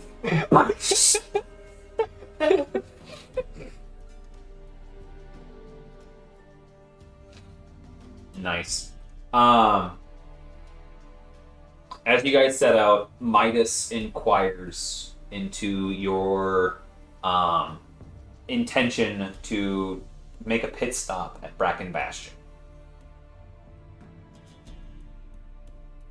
Yeah, we definitely want to do that. Yeah, if it's at all You're possible. throwing a lot of the word "we" in there. I mean, You guys could split up too. I If think some that's of a you really bad idea under these circumstances. Yeah, that's no, why that's it's not gonna happen. Terrible, no good, very bad idea. Bull leaves the comfort of Midas and Wretch, and he's gone. He's immediately taken over by the Call of the Hunger. He's on the wrong side. He is killing everything. You know what we could do is have him go to the other side and say, "I pledge my allegiance to Cain Valak," and then lose his shit. Because I don't think they have any tasers on their side, and just wait until he eats a hole through their forces back to our way. Valid. I mean, yeah, you guys could Trojan horse. I mean, it could work for Bull, just not the rest of us. Yeah, I'm not really built for that. I could make the horse. Nice. Make a horse, point it in a direction, and tell me to climb in it. Yeah.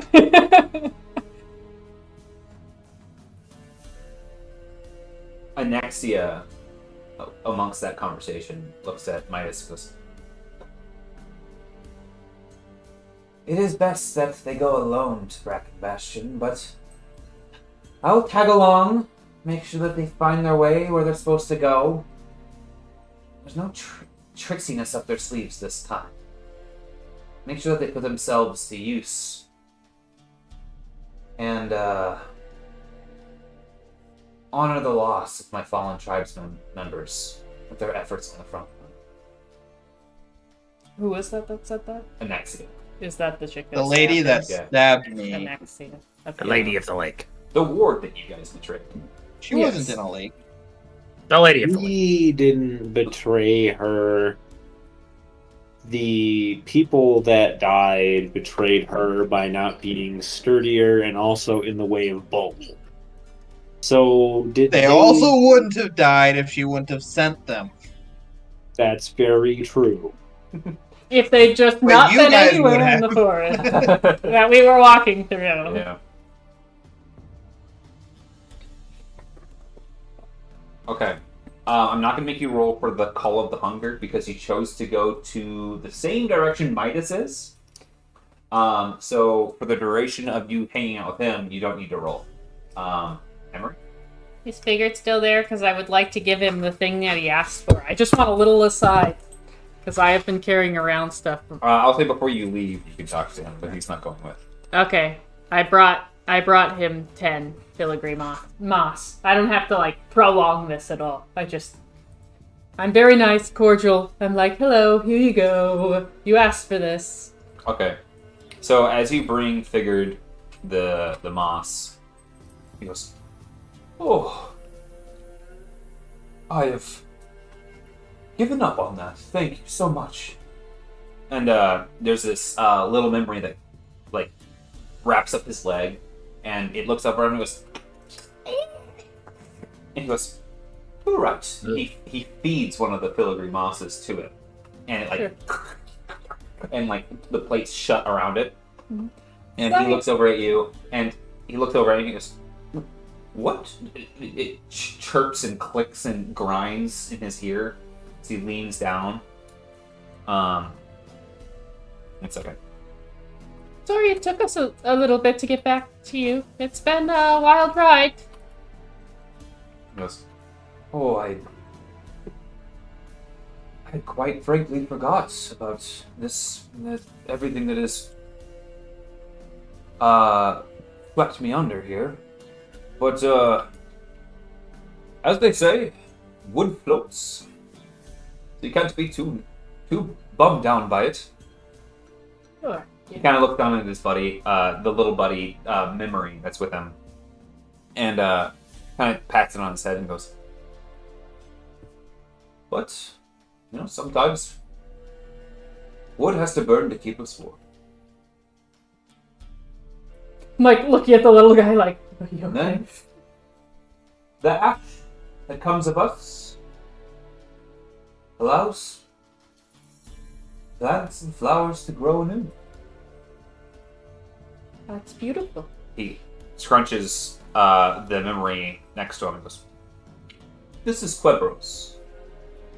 Quebros Birchby. He has mostly been raised. One second. Raised here at the Nexus, and his whole life he has not had many troubles. He has grown restless over the years, and quite frankly, he's looking to help everyone else out." Hi there, little... Was it Querbus? Querbus Querbus? Birchby. It's nice to meet you. I kind of hold out. However, one finger would it be enough You for a hold out one hand finger, and a vine reaches out and kind of around your finger. And he doesn't have eyes. He's just got weird flowers that will move in some quasi facsimile of a expression of orientation.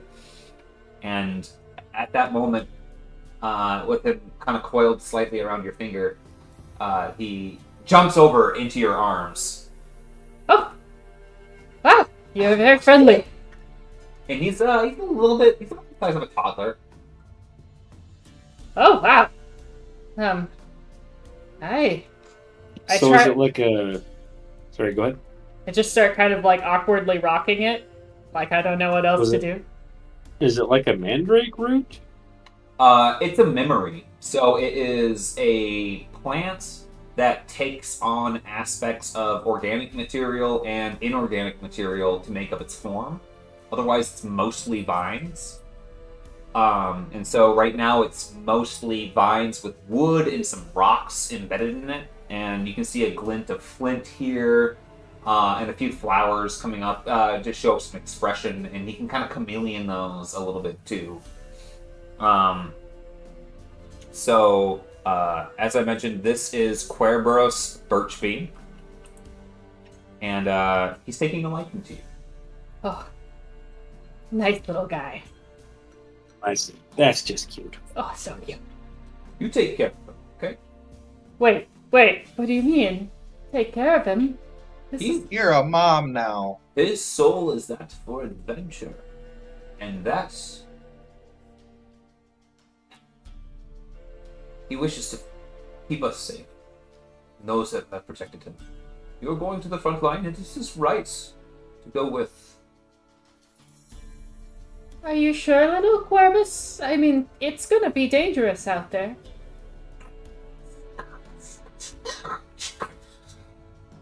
You Is that a speak. yes? What are your languages? I speak a lot of different ones. Primitive and primordial, I'm assuming, are... Yeah, so it comes out as I'll have your back if you have mine. Oh, yes, There is your back. of course.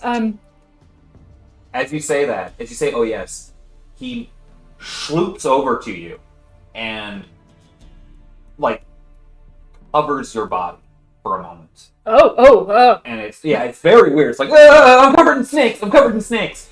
And in that moment, he innervates, you don't feel restricted at all. It's like he's moving as you move, followed by your prompts. Okay. So add Corvus Birchbeam to your inventory. Okay. This is exciting. 1 second. I just gotta find where I was on that.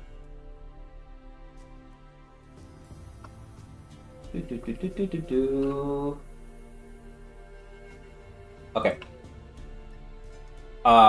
So Corvus Birchbeam can attach himself to you, and while he is attached to you, you get 10 bonus health. Ooh.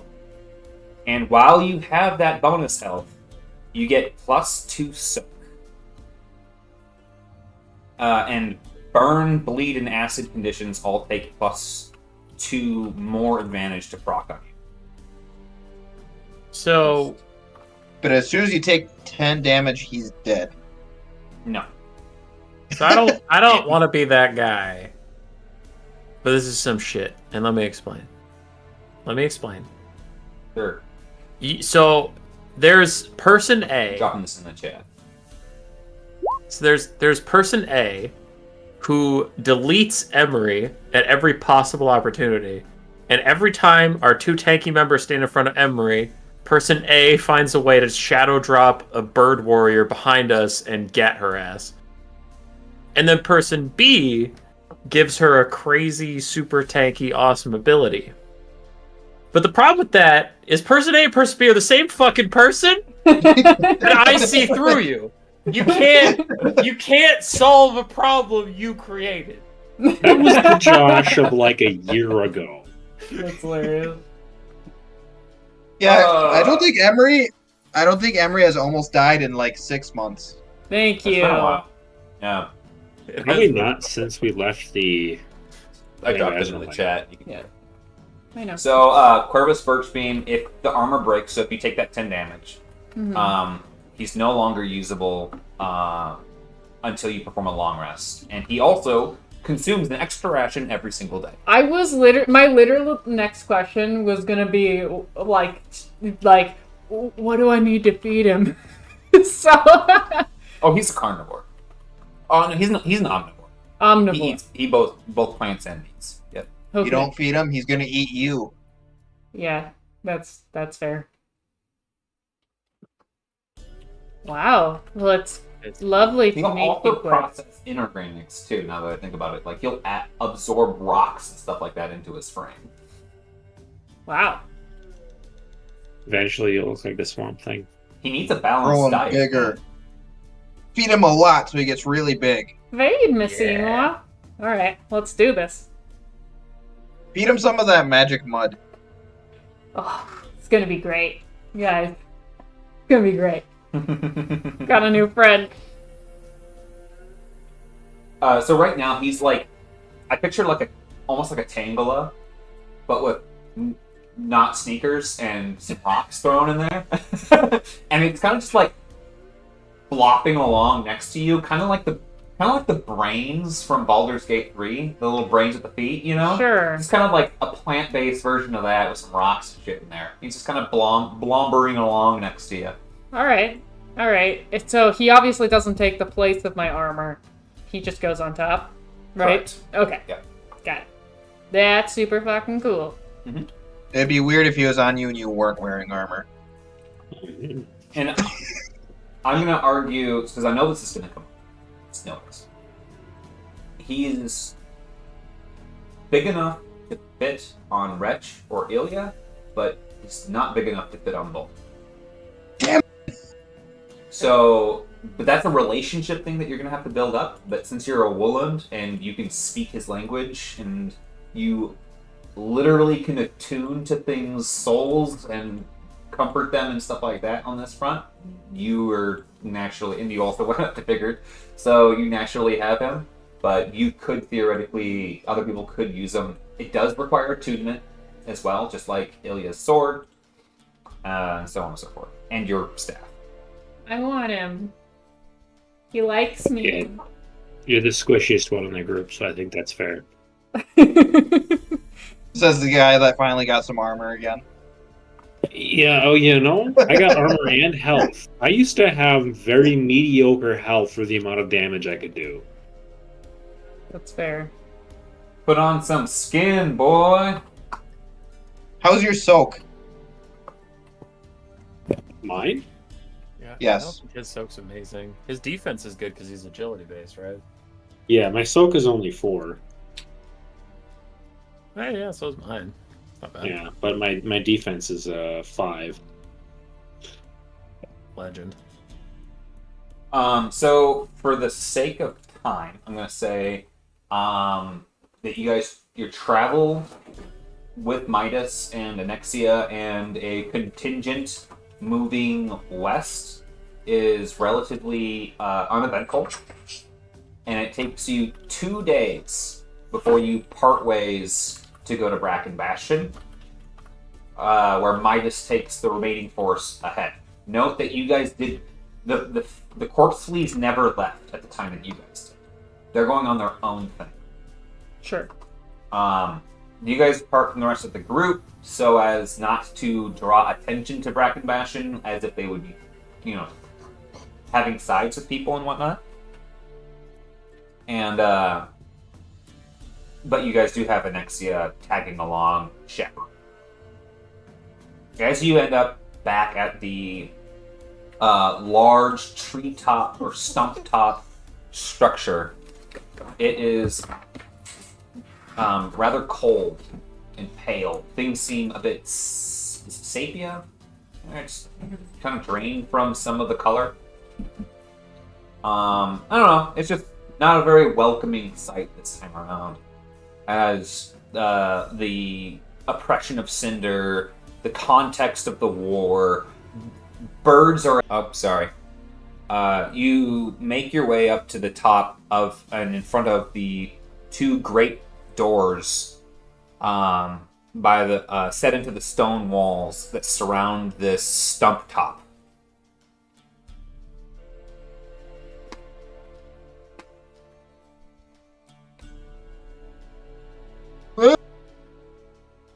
Here. What was that?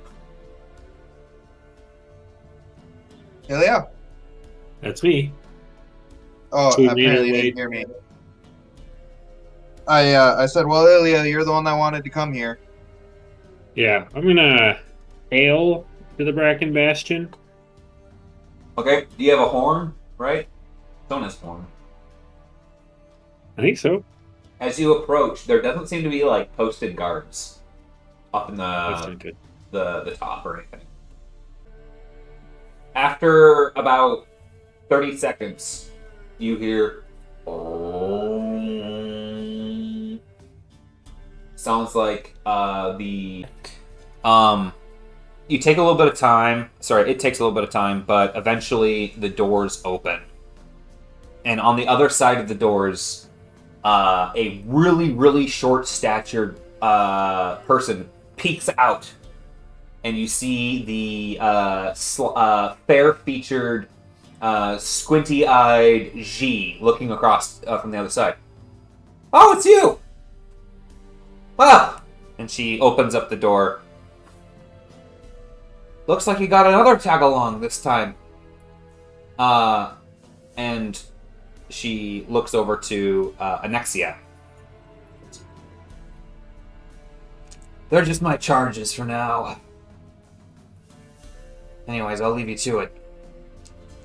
She goes, oh, okay, well. You guys are a sight for sore eyes. Come on, step in. And she invites you guys into the place.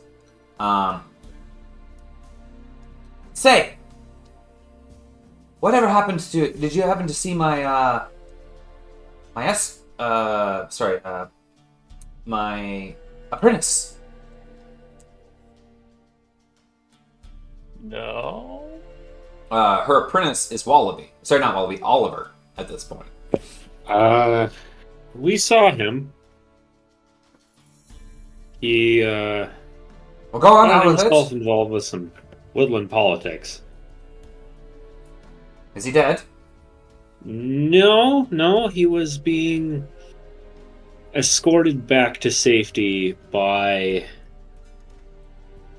Olerun? Oh no, Olerun's the god of judgment. Uldrian. Uldrian! Alright, syllables. Escorted back to safety by Uldrian. Well, that kid is certainly a charmer. Tell him he's got work to do when he gets back. Anyways, hopefully that means that you saw Wallaby too then, huh? And she's pitter-pattering along. I don't remember seeing Wallaby. I don't think My- we saw Wallaby. My brother did see Wallaby for a time, but he lost track of him during the whole mess at the trials. So that's the last place we've seen him. Still playing the game of consult / actively trying to throw misinformation around to keep Chemo from being able to open those gates and to Sure. kind of diplomacy his way through that. Okay. Question about Chemo. Did we learn what type of caster he is at the time that we met him? He is. Oh no. Yeah, because we'll get video delays from you, and then your audio keeps cutting out half the time. Oh. I think we should. So, Chemo has scribed me, which gives him tremendous power over me, and I think that we should figure out a way to stop his witchcraft at some point. I don't know how it works quite, but He knows the power of naming. That's a real big problem. He probably has dabbled in script as well then. Oi, that's a big problem indeed if you gave him your name, willingly. circumstances required it. I did warn him that it would mean his death if he were ever to turn against me, which kind of like I gotta feel like my hand's been forced now. Yeah, well, Well, the I good suppose news. Sorry. Suppose that's the cross the bridge when you get there situation. Also, the good news is your name doesn't always stay the same. I mean, a lot has changed since then. Speaking That's of true. which, I have a present for you. Do you? Yeah, Oliver helped me crack the code. And we figured out something to do with that dust that I think you'll be taking a liking to. And she pitter patters into the main lodging and goes down, and there's a stairway that goes into the bowels of the stump of the tree, down into the depths. And it gets really, really dark, but you guys stumble along with her. And she ends up at another brace of doors that opens up, and there's this huge smell wafting in of like gunpowder and sulfur and burnt wood and a bunch of other things like metallic oils and stuff. And she goes through the shop. Oh, just one moment. I just gotta figure out where I put it there. And she goes, oh, yes. And she pulls a chest out from underneath one of the benches and kind of goes, there's not a good enough daylight here. Here, let's go out onto the balcony. And she goes out, and there's light coming in through some windows. But she steps out, and there's this balcony with almost like a tub set into a bowl on this part of the protrusion of the tree. And next to it is a wooden bench that's carved out of it. She sets the chest on there. She unclasps the chest and goes, well, slapping it on the top. Go have yourself a look. I'm gonna open it nice and slow. As you open the chest up, there is a singular gauntlet. Just one. But it is immaculate. It's got like that kind of lobstered, almost scaled layering to the metal and to the leather underneath. And it's set in a way that seems to be glinting the daylight off of this sheen of this almost black gauntlet, but it's sparkles with red, and the red flecks are bright when you do see them. Although they are subtle to the point where if you were to hold this away from yourself, you can almost not even see that shine anymore. Trying it on, it fits perfectly. There are straps that you can adjust. So she's kind of had to guess on your size, but the straps are so well made that you get a perfect fit. Even if you were to gain a little bit of weight or lose a little bit of weight. So at this point, as you feel it on your hand, one thing is that this does require attunement. So I believe only your sword requires attunement right now. Your intelligence is 2, right? Yeah. Okay, so all this means is you can have as many attuned items as is your intelligence. So these are just usually really magical things, require attunement. No one else could get the benefits of your glove. No one else could get the benefits of your sword without attuning to them. And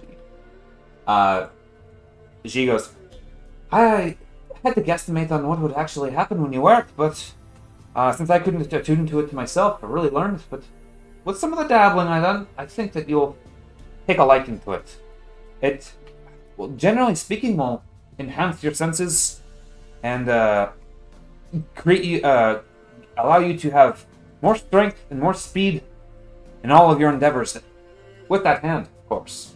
So let me take this quick. Okay, and I'm going to post this into the chat as well. So, the Bloodbound Gauntlet will give you an extra ability die, which is a green die, to attacks made with any hand or weapon that is in the hand that the gauntlet is on. So you just need to determine, are you wielding it on your offense hand or your defense hand? It actually has a spot You'll see most of the intricate work is on the brace of it itself, and weirdly enough, with the lashing that it has, the hand part is reversible. So you can wear it on either hand. But while it's on your offense hand, it just gives you an extra green die for all of your attacks. But if it's on your other arm, it gives you a extra soak if you're wielding it with your shield or just your bare hand on that side. You can use a maneuver to switch it from one hand to the other. And it also gives you an extra green die on any athletics or coordination checks that utilize the hand. So climbing, obviously, but something like jumping, no. Unless you're jumping to a ledge, of course, then yeah. So this kind of makes intuitive sense of that.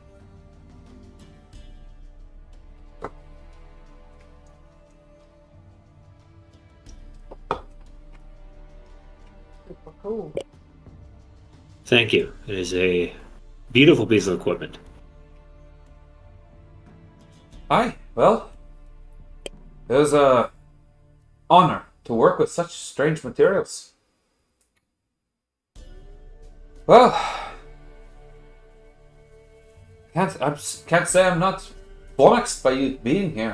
I was counting on you to eventually stop on by, but what has you back to the Rapid Bastion?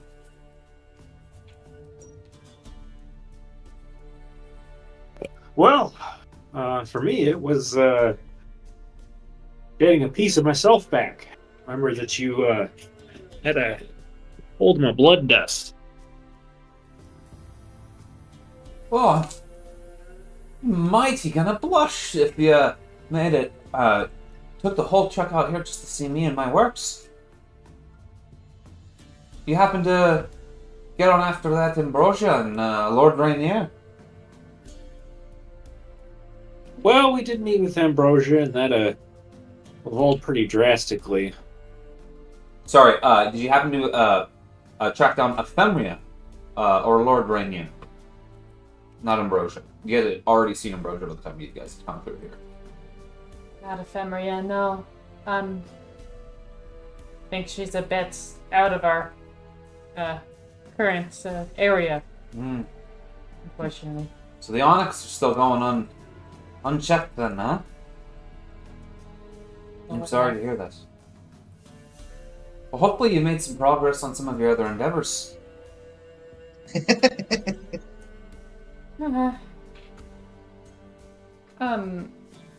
That laugh does not inspire confidence in us. No. We have made progress on things. You guys really have. Yeah. Lots evolving. I did have a question. I need to stop by the library again. I'm forgetting the guy's name. Emery would know his name. Tayan. Tayan? Yeah. Speak with Tayan. I just have a question for him about a name I heard. He's good at tracking down information. Okay. All means. And she leads you back up to the main long hall where Tayan actually is, as well as Rotherdine. And Rotherdine, hails you guys as Tayan sits collectedly at one of the tables. It's good to see you guys again. These are dark times. Sure is. How are you guys holding up? Our home is empty. I wish I had my whole flock into the fold. They're all off, chasing valor and sacrificing for dwelling in the artists. I fear not all of them will come home. Right now, there are, I think, 6 at 6 Ace Loon in this entire fort. You see Hanubo, G, Rotherdine, Tayan, and Lishka Stardoon. An older-looking Aesuelun with a bow and silvery hair. So actually, there's only 5. And I don't mean to go straight to business, but I think we do need to make a move quickly here. But I came across a name of something, and I'm trying to figure out who or what it is. And you were so helpful in figuring out a bit more about Ephemeria. I wasn't sure if maybe I could burden you with another name.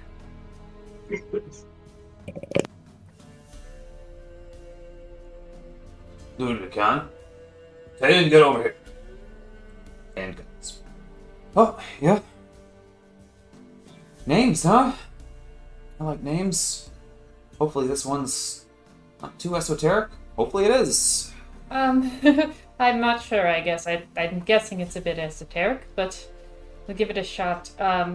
Okay, so you see, we actually went and we visited Leanne and Shay. I'm not sure if you're familiar. Yeah, we talked about that.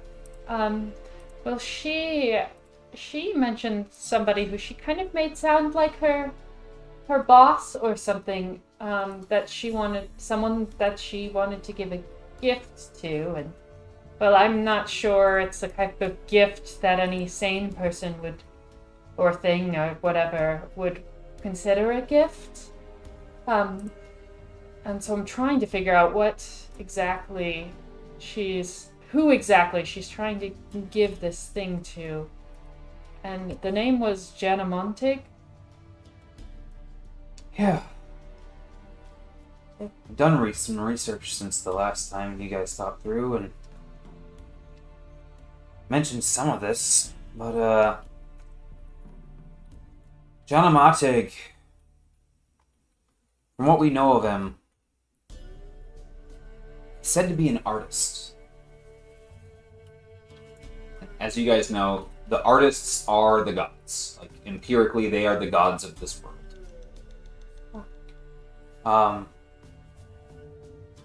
But he's said to be somewhat broken or described as lost. It's described almost in a way like... And, the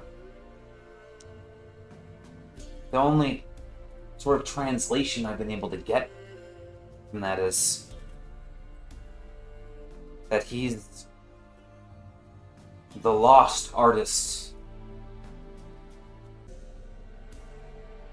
Some claim that he's probably profane, but if you know anything about Leanne Shay, and there's claims she's from the perverse herself, it's that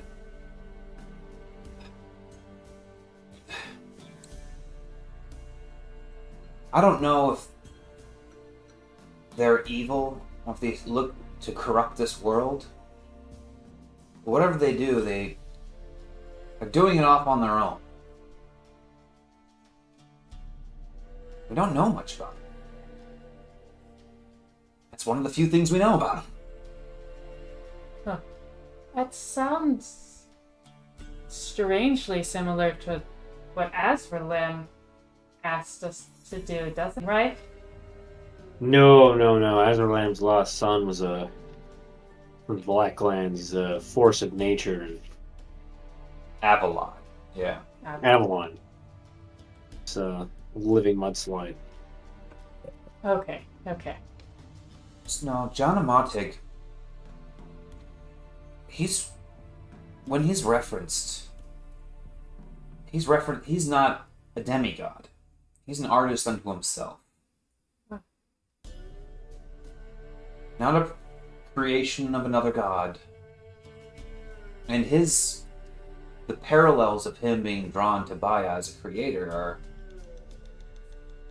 while it's uncomfortable to think that this creature's out there creating progeny, it is equally alarming for them to have been spoken about in breath as one is sometimes in some cultures considered the god of gods. So no, I don't know who Janamatic is, but weirdly enough, you can probably trust Leanne and Shay that she might be able to help you somewhat with this. Janamatic would have the resources. But I don't know what you're gonna get at the end of it either. That's what I was afraid of. It could be some facsimile to the thing that you wanted to begin with. Sounds very fake.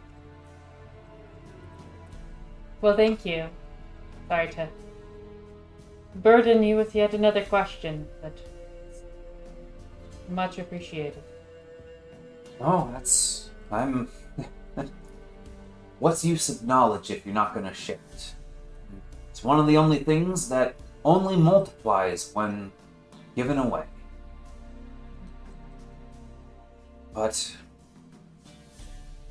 if you do want to go back and seek Janamatic, just head back to the Grey Glade and to Leanne and Shay's wax bailiwick. Good luck. Don't think that just because they're unorthodox, they're any less dangerous. Keep that in mind.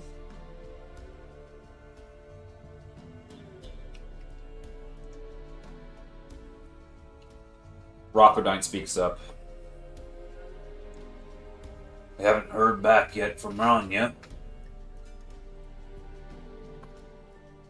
I hope you've made more progress, Cinder.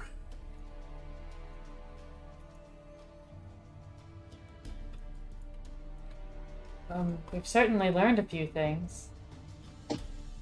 He kind of perks up and a shade of hope enters his old eyes. For the sake of brevity. I assume we would tell these guys, like, everything.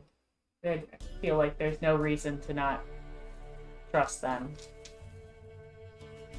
Don't even know them. They're monster hunters! They're Like, share witchers! our story? Huh? Like, share our story since last we saw them? Share, like, all the stuff that we kind of have learned about, like, the Call of the Hunger and... Oh, that. yeah, totally. Like, it's local news for them.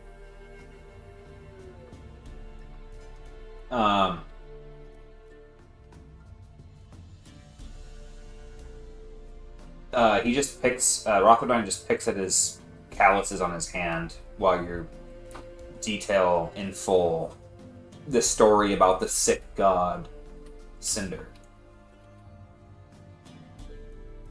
I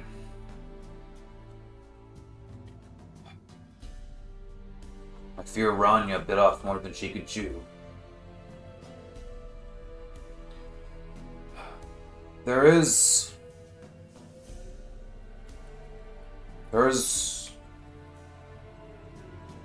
great credit to being able to lure some sort of parasite. Oh my god. I am so sorry. Rotherdine speaks up, and I'll try not to use a gravelly voice for this. I'll just speak normal here. He says that there's probably some validity to luring a parasite with some sort of sacrificial bait, but that there's no way that you can ask that of someone. Mm-hmm. Mayhaps that there is some sort of way that the Onyx have of using their cage, he says. I don't know what it's made out of or how it works, but most folks don't go in a cage willingly. No, we have to draw the parasite out. Mayhaps if you find the cage, you'll find a means to do so.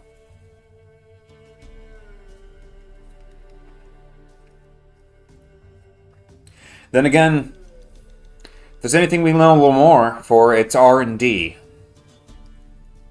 And you work with them, they might be able to find some sort of half-cocked solution to be able to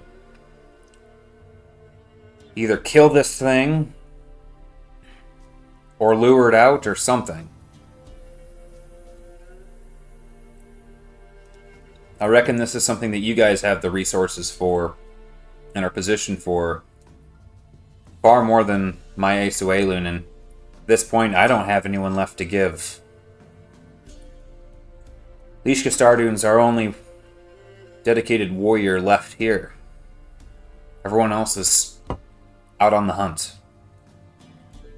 And dark times are ahead. We have to make sure this place doesn't get lost.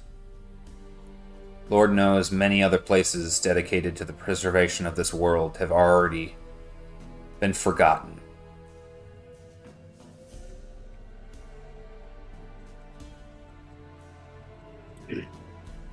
Well, you're welcome to stay. As long as you want.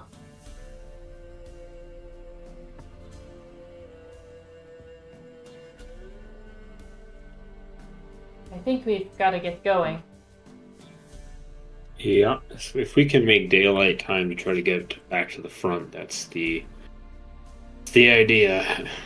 We have chosen a side in this war.